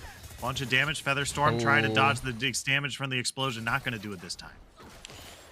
Yeah, I think that would have actually been a pretty big play if that root lands. You maybe look to go for the 2v2 kill, but the big issue is you're burning that Featherstorm now. Black Eyed Peas has the ultimate available. Sure, Aesthetics has the flash. There's the exhaust for HViz as well. I don't think they really can fight until that Xayah ult is back up without knowing where Nocturne is, without seeing Nocturne on the opposite side of the map, as that is really going to be a pain point for any AD carry, especially in this early stage of the game. Yeah, I mean, the amount of bullying that they've put onto Fizz is just basically forced Aesthetics into a 1v2 fight down in this bot lane. They've lost so much prio that now, you know, this is a repeat of game number 1 with regards to the Dragons now. Once again, Conduit Surge is in a whole lot of control of this bottom half of the map. And, you know, there's not a whole lot that G&D is going to be able to do about it. Yeah, I mean, right now it's looking really strong for Conduit. I think they're feeling a lot more confident this time around, especially after taking game 1. And this is kind of that question of momentum that we were discussing before this game even started. Before the series even started, right? Of whichever team wins game 1 could feasibly just kind of have that extra swing, that extra momentum to push them into that game 2 win, push them into playing next week against the winner of Rar and Going Ghost. So there's a lot that has to be said about how close that game 1 was and how much that might actually impact the result of this second game. Yeah, for sure. As now we're looking at about 15 minutes into this game, a good benchmark for about halfway through, and we're looking at 3.4 thousand gold and 2 dragons up for the red team here as Black Eyed Peas looking for 70s. Can't quite find this kill as this mid lane continues to be a snooze fest. Yeah, and Hidden Shroud's even opting into Everfrost. Now, normally, I'm not a huge fan of this on Cassiopeia. I think you generally want to double down on, you know, being the dot champ, right? You go into Leandrius, you have the poison ticks, you become this, like, artillery mage, and it's really nice. However, wow, yeah. Everfrost does really well at shutting down dive. The only thing that can really spoil what Conduit is looking to do in this game is Wukong dive. So if you are able to spot that out and Everfrost the Wukong, keep him out of the engage, that could be a very big angle for Conduit to really just take control over any sort of a fight, even one that G&E tries to start. Yeah, that's going to be Kappa Crusader. Meanwhile, in the top lane, looking for Victory Slash. That's going to be the showstopper, looking to pull Kappa Crusader underneath the turret. It comes up a little short here, so not going to be able to grab that kill for themselves, but definitely scares Kappa Crusader off of searching any more for that kill. Yeah, decent play all around. Just try. Oh, Zenith Blade lands. Oh, yeah. Aesthetics is caught out here, but All Man Genetics can't quite follow through here as Hidden Shrouds throws out the Miasma and the Petrifying Gaze, but not able to find the CC on either there. as that's going to be Black Eyed Peas picking up the Rift Herald. That's going to be the dash in, the Paranoia. That's going to be the response from Wukong here. Kappa Crusader taking incredibly low here. They're going to go down to that Haymaker. Makia is going to be the one picking up the kills. Now Black Eyed Peas needs to run for their lives. It's a 1-for-0 up in the top lane. They're just going to ditch it and let it go. Black Eyed Peas now free to roam the map. As that's going to be flash forward by Hidden Shrouds. 70s is able to become a pool. Is there now ghosting as much as they can. Hidden Shrouds is still, it's looking to be in some trouble here. They're going to have to back away. That's going to be Solar Flare coming down, jumping in, looking for Fizz, but they're going to dive onto Aesthetics instead. That's going to be the Berserk coming through. Yipsy taking a decent chunk of damage underneath the turret. Old Man Genetics takes a turret shot here, but they are going to be able to stop the push. 3 summoner spells spent by the blue squad here, as Old Man Genetics and Yipsy are going to stay around for just a little bit longer. So we saw a neat little interaction there, and I don't think it changes the outcome of that bot lane fight, as HViz might just get dove here. Oh yeah, that's gonna be the Zenith Blade coming through. Good job to stop the escape here. Good use of Stand United by Kappa Crusader here. They're gonna be able to pick up this turret, and I believe first turret of the game goes down 1733. Yeah, pretty late first turret actually, but playing out fairly well, I think, for both sides. They both kind of want to play this slow scaling game, so not too surprised by this one. Herald to even try to push down the tier 2 in this bottom side, but as I was mentioning before, the Renata ult, the hostile takeover, the enemy champion does damage based on their damage, right? Not based on yours. So HViz ends up exhausting Tristana, meaning Triss does less damage to Leona, which was kind of funny to me, but ultimately doesn't change too much in that bottom side. Top though. Yeah, Hidden Shrouds is almost able to find the kill on a victory slash here, as Hidden Shrouds now trying to turn around on the Makia, who has now tanked a turret shot as well. You're going to have to get away as Kappa Crusader is teleporting into the top lane. I should be noted that Shelly was able to get a charge onto a tier 3 turret, and while that's not as impactful as a tier 2, it is going to start healing at a relatively slow rate. It is still a whole lot of damage. If we could just mouse over that really quickly, a tier 3 bottom turret. Yeah, that's a decent chunk of HP already gone. It's starting to heal, but yeah, that's something to keep our eyes on as this game progresses.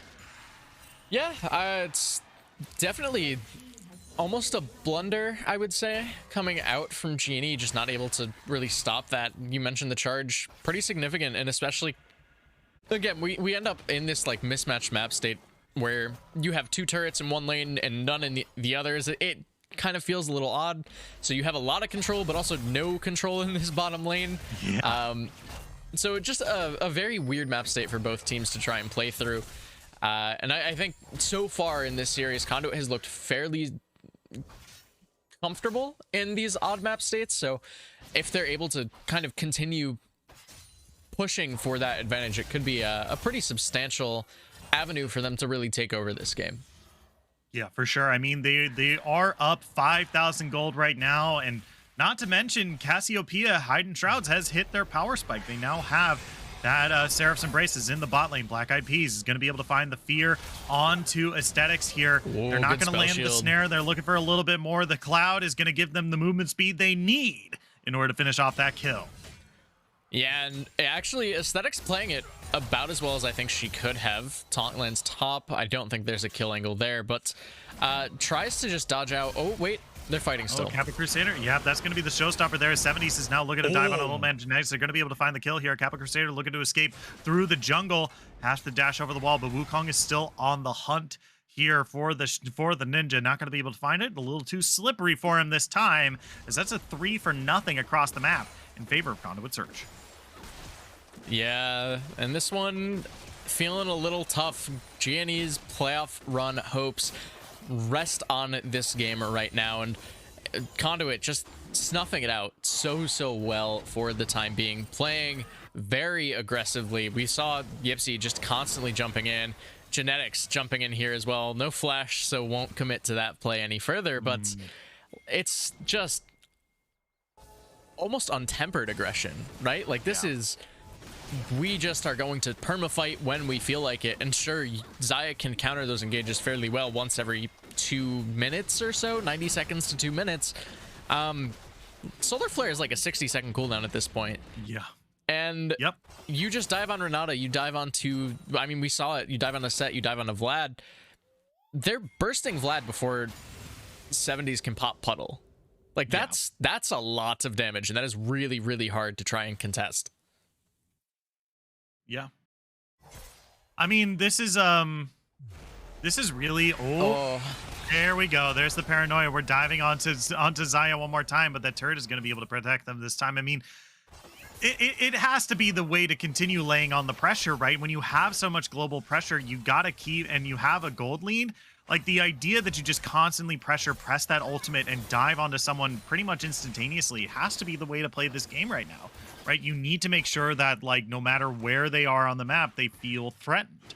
And, you know, that's got to be what do you got to do, especially when there are no big objectives up either. As Black Eyed Peas onto Victory Slash here. Gonna be able to find that fear, getting a decent chunk of damage, but now Victory Slash has gone Super Saiyan. They do have that Haymaker coming through. There's the Flash Showstopper. Old Man Genetics looking for that last bit of damage. Victory Slash comes out huge, though. Double shutdown. Gonna put a decent chunk of gold into the pockets as Gappa Crusader and Yipsy are looking for the return kills here. Victory Slash. Ooh, yeah, I think they're out of there. Yeah, I think they're out. Is that's going to be Hide and Shrouds into the top lane? That's a Petrifying Gaze, so immediately turning around onto Vladimir here. Going to be able to pick up that kill in the top lane. Now it's a 1v1 of the top as Aesthetics is looking to dive on a Kappa Crusader underneath the tier 1 turret. Yipsy is here. That's going to be the Zenith Blade onto the backside here. They're looking to get away, but that's going to be Facebreaker pulling them back in. They're going to be rooted if Yipsy goes down. Victory Slash picks up another kill. Teleport coming in from the top side here. Hide and Shroud's looking for a little bit more. Can't quite find it. They're just going to stop the wave from pushing. They're going to grab the objective bounty kill. They're going to grab a bunch of kills into their pockets as the gold starts to get closer in their favor, but they're still down 5.1 thousand gold. G&E Aquamarine gives signs of life. Yeah, much needed signs of life at that. Granted, I think it's just sloppy play coming out from Conduit, taking a lot of fights that they really don't need to. Black Eyed Peas looking for the play onto the set, and now Victory Slash. Oh, Kappa finds a taunt. Oh, yeah. Makia is in some trouble here, but going to be able to get away thanks to that speed up from the cloud. Drake is Kappa Crusader once again goes in a little too deep. Is not looking to grab anything for themselves here. Alrighty. What are you looking for? Yes, okay. Cyclone not available for Makia either, so this fight feels a little hard. It should be up shortly around that Drake spawn, like 5 seconds or so, but this is the fight that Conduit probably is going to look to take with that Miasma down, though it could be a little rough, and here should be the fight. Yeah, this is going to be the Dragon already going pretty low here. Makia diving in, but is already taken incredibly low. That Petrifying Gaze is going to keep them away for just a little bit longer. The red team is going to be able to grab the Drake, but look at that Renata Glass ultimate comes through, grabs a bunch of kills. 3 kills for the blue team here as now Old Man Genetics has to run for their life, but they are in blue team territory. No, that bush is warded. No! Tristana trying to do bush tactics one more time in a bush that's warded. Doesn't quite work out the way they're wanting to. So now that's a bunch of 4 kills in favor of G&E Aquamarine here as once again they start to show signs of life and even signs of being able to win this game as now they're looking to grab the objective bounty around this Baron as well. Yeah, 2,000 gold to go over as a result of just the Baron being secured. The 1,500 for the secure, the 500 for the bounty. Very, very big pickup there as now they neutralize the gold. We were mentioning, like, what, 3 minutes ago was a 5k gold deficit. They take one fight. Sure, they lost the Drake, they lost the Soul, and this is a team that does extremely well with Cloud Soul, but they're back even in terms of gold. They are starting to just take over fights, and Victory Slash, that was a gorgeous engage coming out from the set. Dives in, finds a stun onto 3, almost 4. I think there was a spell shield that came out from Black Eyed Peas, but you layer that with Xayah, with Renata. You mentioned the Renata ult that came through. Just so much work that was done in that fight by G&E, and they're 200, 300 gold behind. This game is now back to even. It's back to being up for the taking for either team. Yeah, now Kappa Crusader looking for 70s up in the top lane here, getting some decent damage, but might have to deal with the Baroned up minions as well, as that's going to be, ooh, Maki, a great engage over the wall here. Black Eyed Peas is in some trouble. Aesthetics is going to be the one picking up the kill here, as Yipsy now trying to get away. Zenith Blade over to the Wukong here. Solar Flare on the backside here, trying to keep Aesthetics out of this fight, as Old Man Genetics trying to turn it around as best they can. Maki is taken incredibly low. That's going to be the Zorelia's Battle Song pop by Fizz here, going to be able to get them away. And that's actually as good as the red team can hope for right here, as they only lose one in the mid lane. Yeah, but for what feels like the first time this game, GNE take over the gold lead, sitting now about 600 in that capacity. Victory Slash this whole time pushing this bottom lane tier 1. And look at that. All of a sudden, now it's 1,000 gold, right? GNE putting on a clinic right now in this mid to late game, and it's looking so strong. Yeah, what a turnaround for sure. I mean, I still think it's anyone's game. I think this game is gonna really come down to the next 3 minutes, right? We have Elder Drake spawning, one of the most powerful, probably arguably the most powerful buff you can get in the game, right? Like, yes. This is going to be make or break in the next 3 minutes here, and it's really, I feel like it is going to come down to it. Both these teams are very powerful, have hit some pretty important spikes, and both of them have the ability to kill either one here, right? Like, there's not like one team is just like significantly more stronger than the other, right?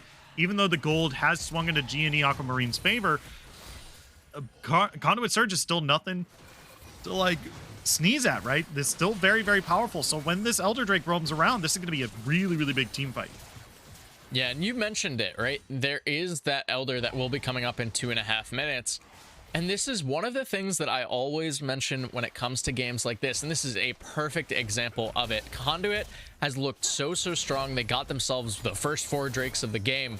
However, securing that 4th Drake for themselves might actually have been the nail in the coffin. If Conduit is not able to secure this Drake, if GNE is able to take the Elder, they take one fight with it, all of a sudden you're left scratching your head as to why that Drake was taken at that 25-minute mark, why there was even the window for GNE to play for that Elder, to secure that massive buff for themselves, because as of right now, it's not a guarantee for Conduit Surge. Yeah.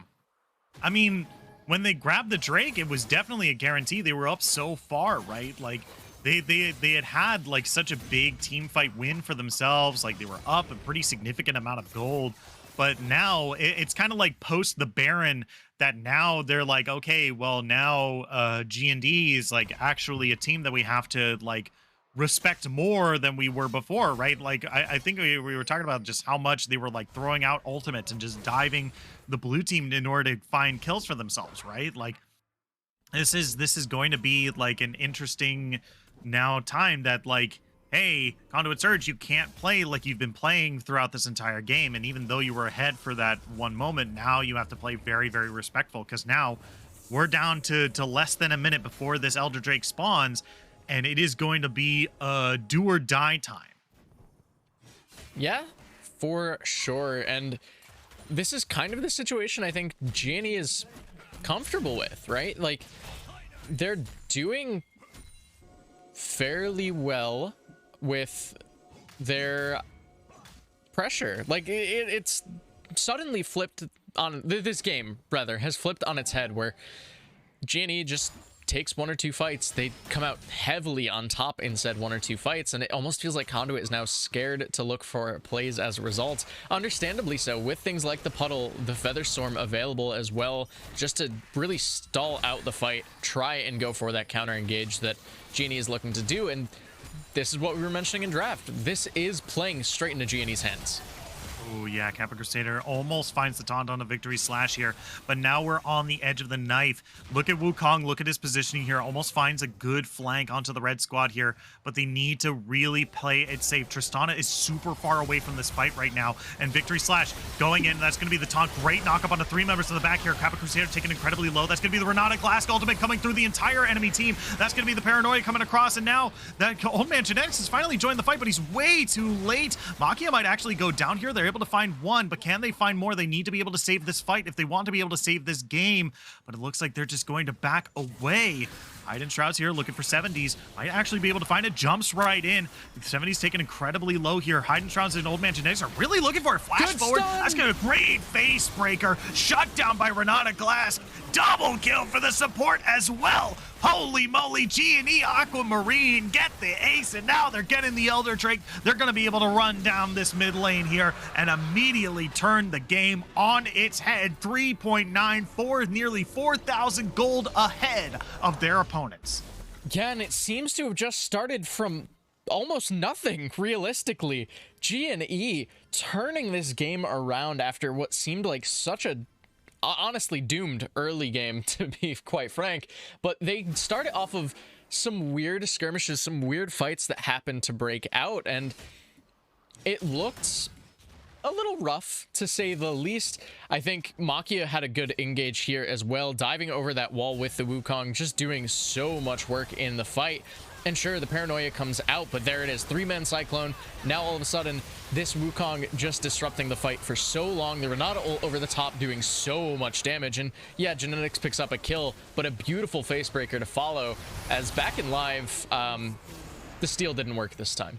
Yeah, the steal did not happen. And now they've got Baron, they've got Elder Drake, and now the only one, there's only one way to go, and that's towards the Nexus. They got 5 members, and the and just Conduit Surge has got 4. Yeah, this is looking like a G&E Aquamarine victory here.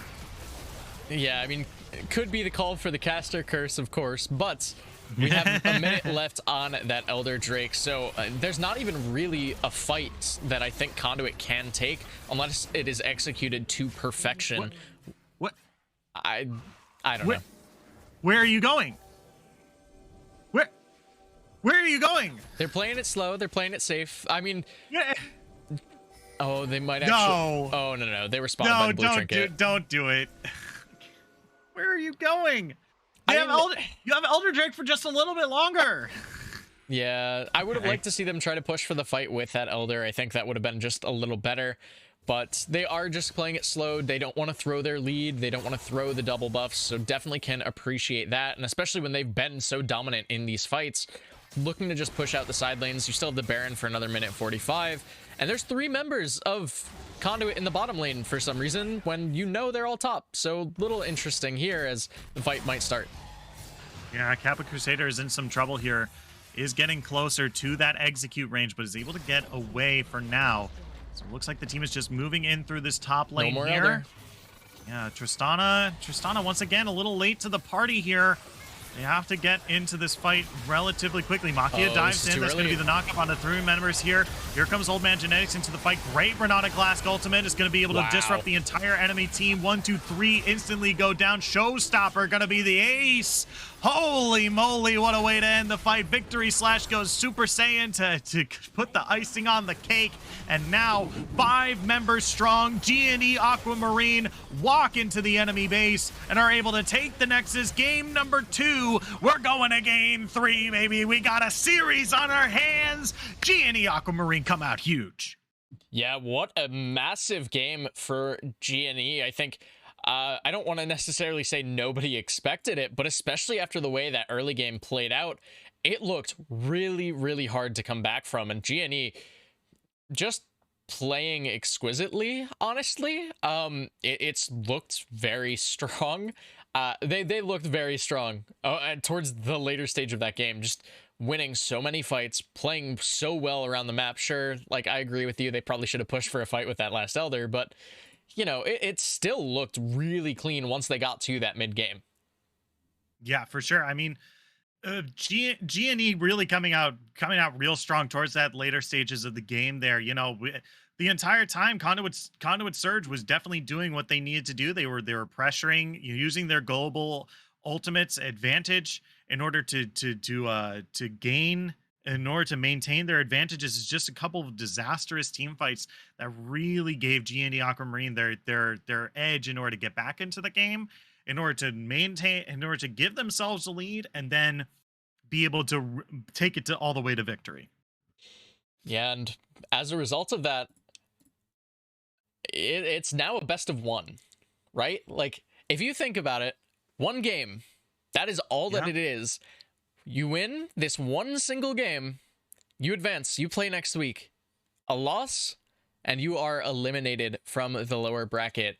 That is so tense, so stressful. And I mentioned momentum. I thought that especially after the start Conduit had, they were in control of this momentum of the series. But GNE, what a way to flip game 2 back on its head. Yeah, for sure. But with that, we are going to take just a quick break. And when we come back, we are going to be in picks and bans of game number 3 of GNE Aquamarine versus Conduit Surge. Don't go anywhere. This is a real important match. We're down to the wire. You don't want to miss it.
Hello, everyone. Welcome back to Zero Gravity Gaming. My name is Shinkari. I'm joined by MXL. Here we are. After this long, hard-fought couple of hours. Here we are, game number 3. I've said multiple times, it is do or die moment for these teams here, and now here we are. This is the do or die moment. This is the make or break game. G&D Aquamarine, Conduit Surge, tied up 1-1. Game number 3 in a best of 3 series here in the elimination bracket for ZGG Gold League. It's now ready to get underway. We got both these teams ready to go. We got no side swaps. Both teams wanting to keep it the same all 3 games. And here we are, ready to get it underway. MXL, you ready? I am beyond excited to see the results of this game over on ZGG2, as well as we were seeing during the intermission.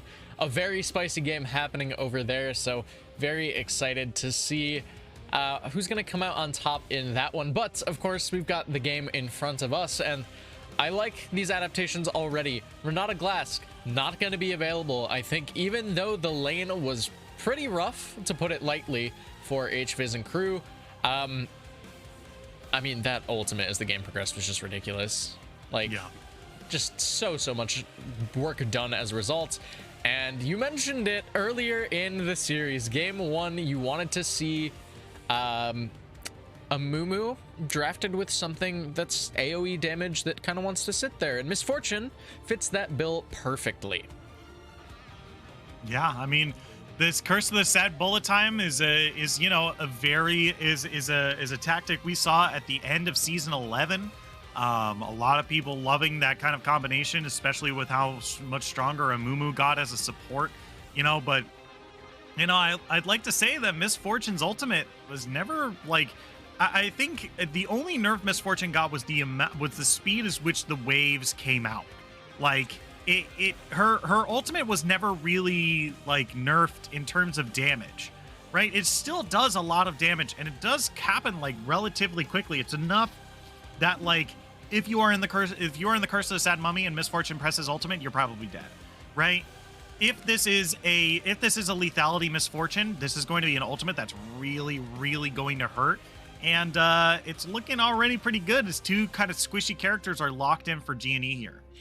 Yeah, but these are some actually kind of spicy drafts, I will say. Caitlyn does pretty well into the Misfortune. Granted, you mentioned the lethality, the Comet build that tends to come through, which generally can outrange Caitlyn, can outpoke Caitlyn early on. But when you pair it with the Karma, especially against the Nautilus, there's a decent chance that this lane goes decently favorably, honestly, for G&E's bot lane. And if they're able to get off the ground, Misfortune from behind is atrocious. She feels so bad, it's not even funny. So I'm interested to see what's going to happen. I think my eyes, just off of these 3 picks from each team, are going to be distinctly focused on to this bottom lane matchup. Yeah, for sure. I mean, Nautilus Misfortune is such a potent combination for sure, and not to mention that towards once we start team fighting, that depth charge plus Misfortune ultimate is going to be another really strong tool to use. And even if they can't get Curse of the Sad Bullet Time right, this is still just a really great way of allowing Misfortune to just having space to free auto attack as they just land another big beefy boy in order to make sure Misfortune ultimate can really get off the ground here. Yeah, but my concern right now is, while you have all these beefcakes, we even saw it in game 1, it worked out a little bit better for them, sure, but you lose out on a lot of potential damage. And right now, what I'm seeing is probably an Orianna angle. Realistically, I think Orianna would be so good to round out Conduit's composition. But 70s, her Orianna legitimately like solo carried a game 2 weeks back, so no, it could just be the blind lock-in for the mid lane there. And we've seen 70s looks very comfortable on the pick. Looks like that's the read, and that is a beautiful takeaway. Pairs super well with the Wukong as well. Really like to see this draft coming out from G&E. Yeah, I mean, once again, I think I will say this to the ends of the earth. I think Orianna is the most powerful champion in League of Legends, period. Orianna is good in like nearly every composition. She's good in nearly every meta. She has some of the best utility, decent damage, like a super safe laning phase. She doesn't have any really like very strong checks or counters. Like Orianna is a very, very powerful champion. And in this composition where you have even Gwen can be a good ball delivery system if she dives in, right? And so just having that ability to disrupt the Misfortune ultimate is going to be very, very useful here, as Anivia is going to be the next damage source that once again is going to trap people inside the bullet time. Yeah, albeit a little less, obviously, I'll say, but a very, very fun pick to see as well. Shoutouts to Finnick. I know he hasn't been around CGG in a while, but whenever I hear Anivia, all I can think of is our old play-by-play, our old production lead as well. So wherever you are, you know, love seeing the Anivia pick. Always think of you with that one, but I'm interested to see how it's going to pan out. Hide and Shrouds has pulled out some spicy stuff over the course of the season. I will have to double check on this during the break between during the load screen, I guess, but I think this is the first time that Shrouds has played Akali this, or wow, nope, Anivia this split. It's not a bad Shrouds pick. Like, Shrouds does feel comfortable on control mages, contrary to popular belief, so and it might actually shore up a lot of the damage issues I have with Conduit's team as the game progresses. Yeah. It's definitely going to see how this game progresses for sure. I mean, Conduit Search has put all their eggs into this AoE damage basket here, and who knows? maybe it. Oh, I like Aurelion Sol. Shrouds picked it. Like, Shrouds has played Aurelion Sol. I think it's actually turbo bad this game, but like, yeah, like I totally would have seen Shrouds picking a Sol. Like, it happens. I will say, my one concern with Anivia is generally the thing that counters her really well is something that can reliably shut down her ultimate, right? You lose that zone for like 4 to 6 seconds. Makia has that window to do that.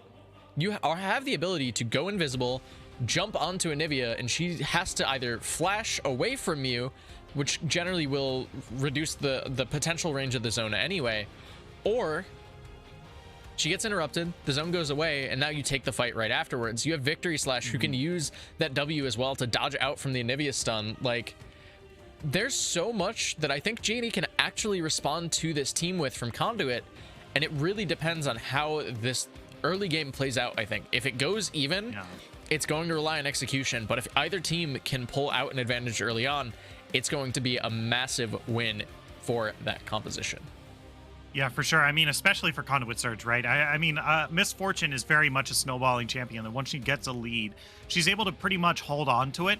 And Genie Aquamarine have drafted some things that can threaten Misfortune, but, you know, how efficient is that disruption, right? Like, how much can you really rely on these champions to effectively deal with Misfortune after she's pressed her ultimate, right? Or even while she's pressed her ultimate, right? Like, Orianna and Wukong have the best way to deal with it, and Gwen probably does as well with the Shroud. Like, but you have to rely on Victory Slash here in order to be able to deal the damage, right? And who knows? Maybe Victory Slash ends up being stunned before they can press their Shroud. Maybe they're CC'd long enough that old man genetics is just able to just plow through these HP bars with the ultimate here. You know, there's a lot of things kind of on the table here that, like, I agree that if it's probably going to be a couple of snowballing comps that, like, once one gets a lead, it's going to be harder for the other to get ahead. Now, the only one kind of thing in that plan that I'll say is that Caitlyn does kind of scale a little bit better than Misfortune does, in my opinion. So if Genie Aquamarine are not able to fall super far behind, they still have somewhat of a contingency plan to, like, make sure that they can somewhat stay in the game if the game goes late. But, you know, once again, a snowballing Misfortune is really, really hard to deal with. Yeah, and this is, honestly, there's an argument here for aesthetics to run even, like, a late IE. To go to an IE4, you end up trying to build into either Gale Force or Kraken Slayer, depending on, you know, how you think you need to play. I think Kraken Slayer is probably the better option, but if you're worried about the engage, you can go for that Gale Force, of course. You go into the LDR2, especially if you go for a Gale Force, And then I think an RFC is just huge. Huge value. You have the ability to play from range. There's not really a ton of response that Conduit Surge has for that much range that comes through. So we'll see what the itemization entails, but I really like the way that both teams have drafted in this third game. It should be such a good way to send off one of these two teams. Yeah, for sure. As we are going to take just a quick break, and when we come back, we're going to be on the Rift of game number 3 of G&E Aquamarine versus Conduit Surge. Don't go anywhere. This is surely to be an exciting game. You don't want to miss it.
Hello, everyone. Welcome back to Zero Gravity Gaming. Holy mo... Oh. Okay. I mean, I guess if you're Nautilus, you take that every day of the week. Regardless, hello. Welcome back to Zero Gravity Gaming. My name is Shinkari. I'm joined by MXL. And as we can see, we have a whole bunch of level 1 shenanigans going on in this game already. We already have high hopes for this game being an absolute banger, as both of these teams are now in their official do-or-die moment. This is going to be the Kodak moment, the moment you've all been waiting for, the moment, you know, some people wait a lifetime for a moment like this. And right now, we get to live it. Let's go. Game number 3, elimination bracket, ZGG Gold. Let's get this game underway. MXL, you ready? Yeah, I am very excited to see how this one plays out. I think this is easily going to be the spiciest game of the 3, at least from the draft standpoint, as we saw as well over on the other stream, Going Ghost and Rar in a slugfest of a game. That one actually just ending Going Ghost taking game 1 over there after 46.5 minutes. Very, very impressive showing from both those teams. But again, the winner of this best of 1, effectively at this point, it's a best of 1. The winner of this game will play against the winner of that series. So right now, Going Ghost in the lead. For the time being, we can anticipate it might be them, but either way, you win this game if you're G&E, you have to take down another 1 seed. If you win this game if you're Conduit, now you have to do something you haven't done yet and beat a 1 seed. They faced Imperial, They haven't faced one yet after that, but it's still a tall task either way for either of these teams. Yeah, for sure. I mean, once again, I mean, this is still just not the greatest place for them to be kind of overall, right? I mean, being in the lower bracket is just nerve-wracking to begin with, right? Like this, your entire, even though you have like a second chance at life, you're still, you know, every single game you're playing for your life, you know, and that's what's really tough. Is Old Man Genetics already laying down the pain onto Aesthetics down the bot lane. Yeah, and this is kind of how I expect this lane to play out early, especially if EFC lands any really, really good hooks. Just, it is so hard for Caitlyn to really get things done against that Make It Rain max from the Misfortune. We even see the invade coming out in the bottom jungle. Directed camera just hates jungle, if you haven't realized, but Makia, I don't think, can look for this. Oh, yeah, it stayed just a little too long. First blood goes over to a Mumu, and that's a really good start for the red team right here as Victory Slash looking for a little bit more on a Kappa Crusader here who continues to move backwards here. So you're going to come out. Wow. Oh, a little too close. A little too close. Yeah, snip up in the top lane. Victory Slash, I mean, this is how this lane should play out early on. It's a pretty Gwen-sided matchup, especially in around that level 6 point where you can just, you know, ignore basically anything Ornn looks to do. If he tries to headbutt you, sure, maybe that can get you CC'd in any capacity, but Call of the Forge God realistically won't be a feasible answer to a Gwen. Guys, that's already a great start to this dive onto 70s right here. She's, oh no, nowhere to go. One last auto attack. Hidden Shrouds is going to be able to pick up the kill there. Aesthetics looking real low. Old Man Genetics picking up a kill for themselves, and it's a bloodbath 4 minutes into this game. 3 kills across the board. This is looking pretty good. Looking pretty good for a start here. Yeah, I will say, we kind of saw this last game, though. So, while yes, it's definitely looking good for Conduit Surge, last game looked really, really strong for them as well. It might be a similar story this time around, and I agree. We mentioned it, MF can be really hard to shut down, but if there's a composition that can shut down what Conduit Surge has drafted, it's Gwen Wukong Orianna, realistically. Okay. Alrighty, I mean, this is definitely the, if you believe that, then, you know, I'll follow you through. I mean, the big thing for me is that Misfortune here is able to get those kills off of just having a, Victory Slash here, playing with fire. Yeah, I mean, Misfortune was able to get all of those kills off of the back of just a tier of the Goddess, right? I think that's the biggest thing for me, right? Then no combat stats, still able to pull out like a kill like that. Like, now that they're coming back to lane with the serrated Dirk, yikes, that's a lot of damage. That's a whole lot of damage that, you know, now, you know, if Aesthetics was having a hard time before, they're definitely going to have a much harder time now. Yeah, and this is how this early lane will play out. Unfortunately, just the one thing that Caitlyn tends to struggle against is anything that can outrange her. That's why Ashe tends to do really well, just because you can, you know, volley away anything that Caitlyn looks to do, and especially this poke Misfortune has that ability to do something very similar in the lane. So just really smart pickup coming out from both sides, and I think Aesthetics actually opted into the Caitlyn, so it's a little tough of a matchup, but if you can get into those later stages, get to like 3-4 items, it starts to lean a bit back towards Aesthetics' favor. Yeah. Like we said, as this game gets longer, Caitlyn does hit a trough. Oh, what a flash. Never mind. Yep, see, good flash, good follow-up, just a textbook. Good engage here. Fizz is going to be in a bit of trouble, but I don't think they're going to be able to find the kill this time. They're able to find the kill onto Aesthetics, get a kill onto Misfortune once more, and man, you know, this is another really, really good start once again for Conduit Surge. Yeah. Now, the question is still going to be, or for me at least, if they can close it out, because last game was not great. Yeah, agreed. Not exactly ideal for closing out the game, but, you know, I feel like this is a team comp that's kind of hard to not close out, right? Just because you have so much AoE damage that, like, you win a team fight, it's pretty night and day, the differences between his Kappa Crusader. Might be in some trouble here. Victory Slash does have that ultimate, has used the second R already. Here comes the Call of the Forge God here. Maki is going to be in some trouble, as that's a whole lot of burst damage. Wow. The clap is good. Turn it into a 1-for-1. Really, really good job by Kappa Crusader in the top lane, but you have to wonder, where did Victory Slash go? Yeah, little interesting up there, but regardless, you end up getting that kill onto the Gwen, and yeah, Ornn trading a kill back in the 1v2 is fine. It feels pretty alright if you're Kappa Crusader, but Gwen is one of those champions that I think we've all experienced where if you give her an inch, she'll take a mile and a half. Just very, very snowbally. Scales incredibly well. Like, it's so hard to shut this down as the game progresses if you aren't able to really engage on her without her being able to pop that Hollowed Mist early. Yeah, for sure. I mean, this is definitely looking to be the tale of two snowballs, right? Like, if Gwen is going to be snowballing into the top lane, you know, and Miss Fortune is going to be snowballing in the bot, like, maybe this is the avenue for, you know, aesthetics in order to... Oh, no. Bandage toss number 2. Curse of the Sad Mummy underneath the turret, trying to flash away. But no way. Oh, no way. Oh, no. Viz goes down as well? Question mark? Nope. Okay, it looks like Viz is going to be able to get away. 2 out of the skin of their teeth right there is Kappa Crusader. 1v1ing Victory Slash. Can they survive just a little bit longer? Auto attack from the minion? No. Kappa Crusader? Okay, doesn't quite get it with the turret here, but Victory Slash coming in. Don't want to be next to that wall there. Gotta be careful. There comes the ultimate there. Oh, Kappa Crusader dives right in. Oh, there's the breath. Can they get the last bit of damage? Oh, no. Victory Slash is going to be able to pick up the kill on the top lane. Actually, very intelligently played towards the end of it from Victory Slash. The fight looked a little hairy initially. Opted into fighting without ultimate up on Gwen, which is not something I would recommend frequently, but this time around does pan out. Waited on the ultimate cooldown as well, faked into the bush saying, hey, my jungler will probably be here. You can't chase me, Kappa.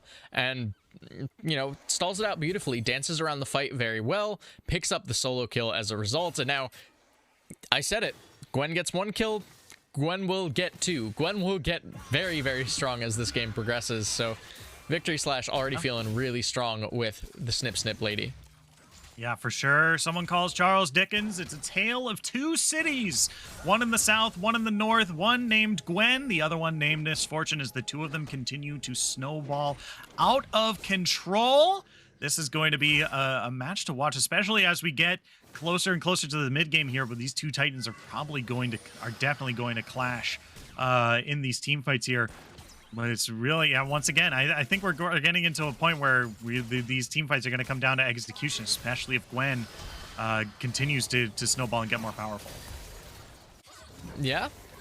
We'll have to see. You mentioned it, Tale of 2 Cities. I really like that phrasing in this game, but one city is twice as big, right? You have Gwen for one side and MF and Amumu for the other, so we will have to see as ultimate pop top lane again. Oh, yeah, Kappa Crusader's in some trouble here. Might be able to get something cheeky here, but eventually goes down. As, once again, you were right. Gwen gets an inch, takes a mile. Gets 1 kill, grabs 3 to boot. So now it's, you know, this Ornn in the top lane. The one thing that Ornn really needs is levels, and when your screen is constantly black and white, it's going to be very hard to get those levels in order to start dishing out those ornaments. Yeah. I mean, you generally want to hit that level 14 mark, upgrade one of your allies' abilities, or items, rather. Victory Slash, though, getting engaged on. Yeah, Black Eyed Peas. Hiding Shrouds coming into the Shroud here in order to not hide, in order to find that kill onto Gwen here. Good shutdown for them as well. To put a decent chunk of gold into their pockets as now, once again, we have Conduit Surge in the early game with a gold lead. Something actually to write home about at this stage. 11 and a half minutes in. Got up about 1.4 thousand gold. That's a decent chunk of gold at this stage of the game. Going to be a pretty good place for them to launch themselves into this mid game, as the next dragon is spawning in about 10 seconds. The best dragon to get by itself, Cloud Drake, because it means Cloud Drake is not the soul for the map. Yeah, I mean, it turns out last game Cloud Drake was a bait anyway, but usually is. Yeah, I'd die on that hill. Cloud Drake is usually a bait. I think it was still good last game. They just, you know, kind of threw, but yeah, regardless, it's nice to see that we're not going to have a Cloud Drake. They're kind of boring. Yeah. Also, the Cloud Soul map is also kind of boring. It's just like, oh, you move faster in this one little area. It's like, it's like, okay. I feel like Earth Drake is like a lot cooler, because like more terrain means that like more terrain you can like interact with stuff like that, especially with like Ornn and Nautilus, the champions who can interact with terrain. Like, that's really cool. That's fair. What's your favorite Soul map? Can I still say Chemtech? I don't know. It was cool. Like, don't get me wrong, the balance was questionable, but the idea was really sick. You have to admit. Like, yeah, okay. I liked the idea of just being in like a big poison cloud and being shrouded from your enemies. Like, that's yeah. Now, Call of Forge God. That's gonna be Anivia. Yep, that's gonna be the wall coming down. Victory Slash gonna be able to get away, but that is a whole lot of damage they were able to get on that tier 2 turret right there. That is that's a problem. Yeah. Also, itemization. Hidden Shrouds going for Crown of the Shattered Queen as depth charges burn mid. Yeah, that's the hook. That's the depth charge as well. The wall flashes onto the other side. 70's taken incredibly low. No way. She's going to use the command Shockwave. Gets away by the skin of their teeth. Old Man Genetics looking for Fizz here. Going to be chained up. Black Eyed Peas looking for the re-engage. Fizz has to flash onto the other side here. Flash. Curse of the Sad Mummy. Bullet time. Double kill. Old Man Genetics coming out huge. The 1-2 punch. The classic. The OG combo comes out absolutely huge. Yeah, Curse of the Sad Bullet time. It's always been fairly strong, and this time around, no more Mumu support, but still just as potent. Victory Slash diving onto Black Eyed Peas here, forcing them to back away. Now, oh, look at that, Mountain Drake. Hey, I was just talking about it. Boring. Look at that. What do you mean? See, as much as you're like, I like seeing more terrain, I like seeing less terrain. I know we couldn't have been Infernal, but okay, the play mid. Hidden Shrouds, yeah, that's going to be 2 good knockups here as Yipsy now coming in, going to be able to find a good snare. Hidden Shrouds still taking incredibly low here. Victory Slash looking for more. Great hook by Yipsy here, still trying to stay in the fight, does have the egg available. Yipsy does go down. The egg almost gets the respawn, not this time. Shutdown. Gwen getting the revenge shutdown in the mid lane. Going to be able to put a decent chunk of gold in their pockets as now they continue to press their advantage onto these turrets here. And Gwen, the Gwen Shroud is just so annoying, but God.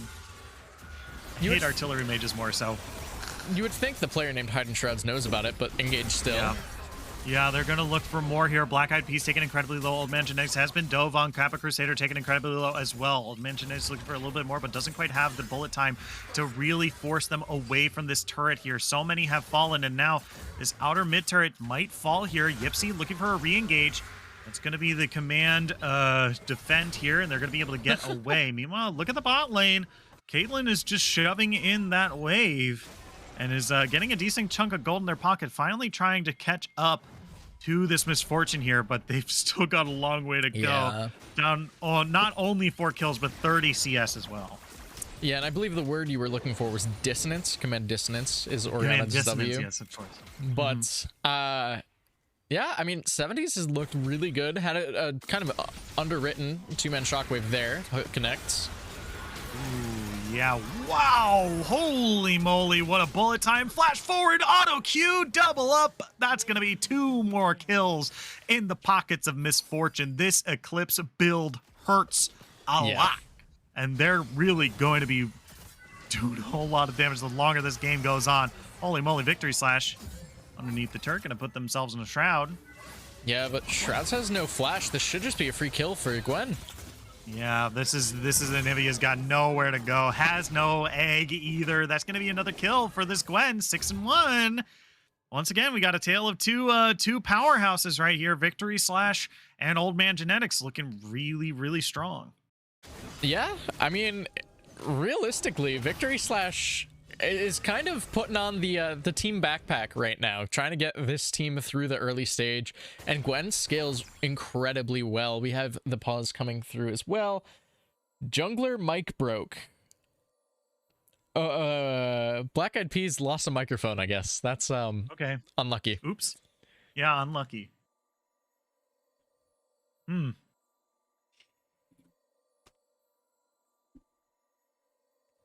Well, yeah, I mean, this is, I mean, yeah, I mean, I think we've already had a lot to say about what's going on the map, right? I mean, we've seen Conduit Surge get a lead early on before, but they haven't been able to, as we saw in game number 2, wasn't really able to truly push forward with their lead and be able to close out the game, right? I think I think in that previous game it was less about like not being okay. Never mind. I'm not going to go on that point. I was about to contradict myself anyway. Don't worry about it. This is why I talk fast and not talk smart. Listen, see, as a normal play-by-play, I feel you, but having to fill in on the color tonight, love to see it. Yeah, I mean, G&E has had some really good points across this whole series, right? Even game 1 looked really, really like back and forth. Game 2, it felt like the wind was out of their sails, and then they just kind of flipped a switch, turned that entire game rather on its head. Here in game 3, much the same story as game 2. It looked kind of rough early on, but Victory Slash, I mean, 6 of your 7, like your team's 7 kills, 100% KP on the Gwen. Like, this is definitely the player that you need to be playing around right now with this Mountain Drake spawning in 20 seconds if you're looking for some sort of a fight. Everything is up for basically both teams. You're missing bullet time for just a little bit, but ultimately it's going to be a very tense, very even fight, and this should dictate a lot of how this game will progress. Yeah, for sure. I mean, they just have to be careful how they approach this, and I'm kind of liking what they're doing. Okay, never mind. They're moving towards the Drake right now. I was like, aha. They're pushing and taking the mid turret instead. Is that's going to be the hook coming down from Yipsy? Called the fortune comes through. The knockup onto Gwen is good. They grab the dragon, but Old Man Genetics is stuck in a wall. Hyde Strauss was not able to save their AD carry. As now they're looking for more, but they don't have the damage in order to finish off the team. Triple kill for the Wukong. Fizz is looking for more. They speed themselves up. They get the chain, but they're stunned up. They're able to get away. 4 for nothing. Blue team loses the Drake, wins the fight, and comes out huge. Yeah, and this seems a little familiar, doesn't it, Shinkari? We saw this exact situation in the last game. G&E took that win as well, so maybe history will repeat itself. They're looking strong, they're looking dominant, and yes, they lose the Drake. Now all of a sudden, Conduit on Soul Point with that Mountain Soul for 3 beefcakes. That is going to be a very strong soul for them to pick up, but Victory Slash doesn't care. True damage packed into Gwen, ridiculous amounts of it, so she's gonna be feeling fine. You have Aesthetics and 70s who, yeah, not doing the best right now. You are opting into the right build for 70s, but doing so much work in these fights regardless. I mean, we saw a few different shockwaves that have been substantial for G&E's team fight wins. So overall, very strong performance coming out right now. And this objective play has been good from Conduit Surge, don't get me wrong. They've been smart about when they're looking to try to push for fights, how they're looking to secure the neutrals, but their fights have been so uncoordinated. It's been so disjointed, and ultimately G&E has just been taking every single fight around these neutral objectives in the mid to late game. Yeah. I mean, it's going to be really tough moving forward here. I mean, if the big thing right there is Old Man Genetics was walled off by Hyden Shrouds. Like, Hyden Shrouds' wall was not very good, and Old Man Genetics could actually go nowhere. Like, they were just squished between the Anivia wall. Yeah. I am Anivia. I am helping. I'm Anivia. I'm mad, so I'm walling off my teammate. Yeah. You took my blue buff earlier. I'm Madge. Oh, revenge of the blue buff. That's tough. Yeah. This is definitely going to be really, really tough. If team fights continue to happen like this, then this is going to be something that we need to just kind of watch, right? Because once again, like, I think we mentioned it before that, like, both of these teams, and once again, it's going to come down to execution, and the execution that G&E had was just significantly better than Conduit Surges here. They were completely disrupted. They didn't have like a clean way for Misfortune to ult, and then once Misfortune was gone, Hyden Shrouds wasn't able to keep up the damage that they needed in order to follow through with a lot of these kills. So they just fell one by one. So now they're down almost 3,000 gold, and they need a miracle here as Yipsy, Kappa Crusader, this is in trouble, knocked up into the air. Victory Slash looking for a little bit more. Half HP. Old Man Genetics going to make it rain for just a little bit. Yipsy might have hooked onto terrain there, but not going to be able to find any sort of follow through right there. They're just going to back away. Yeah, a little weird to see Makia commit the flash towards that play. I don't think that was entirely necessary. And it does result in just that summoner spell being burned. The ultimate as well. Genetics running at 70.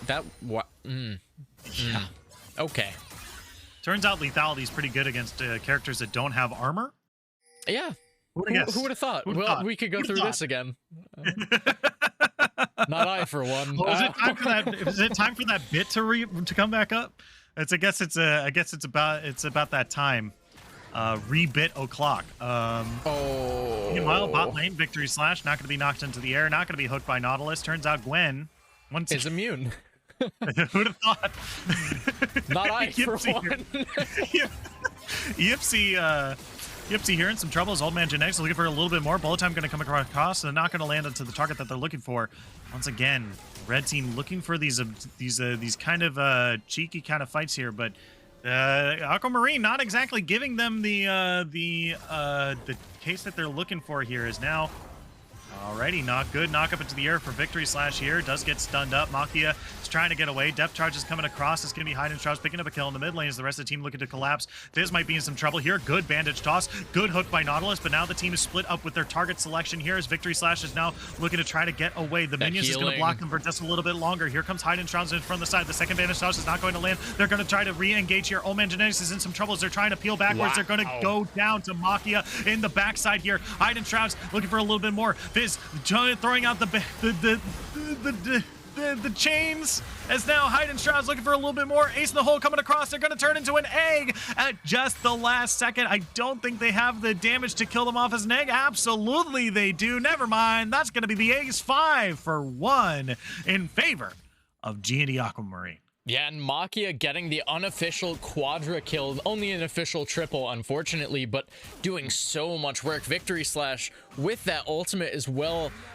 Oh my gosh, making it just look so easy. Sure, you end up falling on the Gwen, but doing so much work, sustaining through the fight, doing a ton of damage. Now that is the first Drake picked up by Aesthetics as well, so G&E picking themselves up one of these Mountain Drakes is actually fairly substantial. We mentioned lethality tends to struggle against armor, and while it's just adding, again, percentage armor, Wukong has a lot of innate armor. Gwen has the Hourglass now as well, so if they're able to start stacking these Mountain Drakes, that is going to be a lot of resistances that Genetics has to try to cut through with this lethality build. Yeah, it's looking really tough right now for Conduit Surge, who had such a great early game, but now that Victory Slash has joined a lot of these fights, it's been kind of tough to find good engagements because Gwen Mist is insanely powerful at stopping a lot of these very long-range engagements. Depth charge, bandage toss, yeah. Call of the Forge God, bullet time, a lot of these long-range abilities don't do anything against Gwen, and because Victory Slash is so far ahead as well, the fact that they are nullifying, because they are a high priority target, they can now eat a lot of these CCs, have it do nothing, and then be able to have their team turn around and swing the fight in their favor, especially because now they're so powerful. No, Kappa. Yeah, Kappa Crusaders in some trouble here. Going to get knocked into the air. The chains are coming across. Going to try to get away. Ooh, unstoppable at just the right moment. But the second form of knockoff is here. Makia is going to become legendary as Kappa Crusader goes down. Yeah, and you were mentioning the strength of that Hollowed Mist from Gwen. Good response, though, coming out from Conduit. They're going to be able to take the mid-tier 1. They're going to try to push down for more, but that's going to be the call from a G&E to just start up the Baron. However, Caitlyn's not here. It's going to just be the 4v4. Victory Slash has ult, Makia does not. Yeah, let's see if they're able to steal it here. Black Eyed Peas has been able to steal it before. Victory Slash over the wall, looking for Black Eyed Peas, already up to a half HP. The hook does not land onto anyone. Old Man Genetics looking for an opportunity to press that ultimate. There it is. They're finally able to turn it around, but Victory Slash is inside the mist. They doesn't do any damage. Makia dives forward, is able to pick up one kill. Hide and Shrouds looking for more. Dash a second time. Red buff ticking. Gonna be able to find the kill. It's another ace. Well, might as well be an ace. 4-for-0 in favor of G&E Aquamarine here as they turn their sights back to the Baron. Kappa Crusader, only member of Conduit Surge remaining to tell the tale. Yeah, and I don't think Kappa can look for the steal here. Might just walk up, realize it's too late. Baron for G&E Aquamarine. Just doing so well once again in this mid game. We mentioned it after game 2. The early games have looked rough to say the least, but ultimately their team fighting has been immaculate. Victory slash Makia have looked insane on these two divers, have been shutting down Hidden Shrouds and Genetics so well. And once those two champions are out of the fight, if Shrouds is an egg, if Genetics is already dead, if Anivia is dead, like if you kill one of these two characters, they lose so much potential value out of this team composition. They need both of these damage threats to stay alive, and the dive has just been shutting that down so well. Yeah, and it's not even that they need to be dead, right? I think Makia just literally just needs to press E onto Old Man Genetics, because the amount of time spent kiting Wukong is all the time spent not pressing the R button, right? And that's all Misfortune needs to do, right? And now we're getting a 3v2 here. Black Eyed Peas in some trouble, has to force to flash away, call the Forge God coming through, but Victory Slash is not going to get knocked out by that anytime soon. They might look for the re-engage here. Good hook onto Victory Slash. Bullet time comes across, but here comes Makia in from the side. That's going to be one. That's going to be 2 kills. That's going to be 3 kills for G&E Aquamarine here. They got the Baron buff now. They have a wave in the mid lane. They're going to look to push through this mid lane. Hidden Shrouds might be in some trouble. 70s. Okay, she's going to take some damage, be able to peel back here. But yeah, this is not looking good for Conduit Surge right now. Yeah, and these fights have just gone from bad to worse for Conduit. They were in the driver's seat. They were in a commanding lead. I want to say it was like 7-1 in the kill score, but it has not gone well for them. Yeah, now Anuvia's an egg. Kappa Crusader is now staggering into this fight, and Ace for the blue team comes through. Yeah, this might just be the end of the game. 5 members of G&E Aquamarine coming through. They got the Baron buff. Okay, we've got some respawns. If they want to live through this game, now's your opportunity to do so. Victory Slash already taking a decent chunk of damage here. Yipsy, oh no, nearly dead. They're going to dive onto Old Man Genetics here, trying to peel backwards as best he can. Doesn't have the bullet time available. Amumu goes down, and now the only thing standing between the blue team and victory is the Nexus, and all 5 members are going to take it down in the fastest game of the series. 28:39 is the timer on that one, and they're going to take game number 3 and send Conduit Surge packing. Wow. Just, I don't have words. Well, like, what an incredible performance coming out from G&E in those last 2 games. Again, that early game, definitely punishable, definitely was rough in both games, but taking down the 1 seed from Group C in this best of 3 and making it look a lot, I don't even know how to phrase it. They just played well, realistically, right? Like, I don't even think Conduit played bad. I think their drafts were a little rough in certain aspects, but overall, they looked fairly strong, especially in the early stages. And G&E just had answers. They were prepared for everything. And honestly, Victory Slash, I don't tend to give out MVP performances in games. Yeah, pat yourself on the back for that one, because that is the early game carry performance of a lifetime. Yeah, it certainly was really, really good. Like I have to say, G&E not looking super good in these first few levels. Like, that definitely was Conduit Surge across all 3 games had the most dominant early game out of the 2 teams for sure, right? And you know, coming into this last game, you know, once again, it's just Conduit Surge just didn't seem to translate that early game lead into kind of mid game and late game victories. And it maybe they just tunnel visioned way too hard on some of these neutral objectives and team fights, where like a lot of the times there'd be a dragon available and they'd be like, okay, kill the dragon, kill the dragon, kill the dragon, but they'd be dying in a team fight. And so maybe they get away with the dragon, but they lose the team fight and lose a lot more gold because of that, right? Yeah, I mean, and that is the story of the game, realistically. It was Conduit doing very well around those early neutral objectives, securing a lot of early neutral objectives, but ultimately around Drake 3, around Drake 4, G&E would show up, say, hey, we're going to just flip a switch. We're going to take over team fights. We're going to take over the game. And especially in that last game, Victory Slash starting, what, like 6-1 on the Gwen, looked insane. Makia getting that 1 quadra kill to catapult him to getting to that 8-2 level on the Wukong as well. Like, just doing so much work over the course of that game. With those 2 divers ahead, there is no world in which Anivia Misfortune can play. it was a very smart draft coming out from GNE, and just very well played all around over the course of the whole series from both teams. Yeah, for sure. But that's going to do it from us here. Thank you all so much for tuning into Zero Gravity Gaming this evening. GG's to both teams, but at the end of the day, there can only be one victor, and that victor today was G&E Aquamarine, who move on through the lower bracket. From myself, the entire live broadcast crew, MXL, our producer, and also my co-caster for this evening. Thank you all so much for tuning in, and we'll see you at the next match. We're going to throw it over to ZGG2. Don't go anywhere. That's a banger of a match over there as well. You don't want to miss that either. We'll see you later. Bye-bye.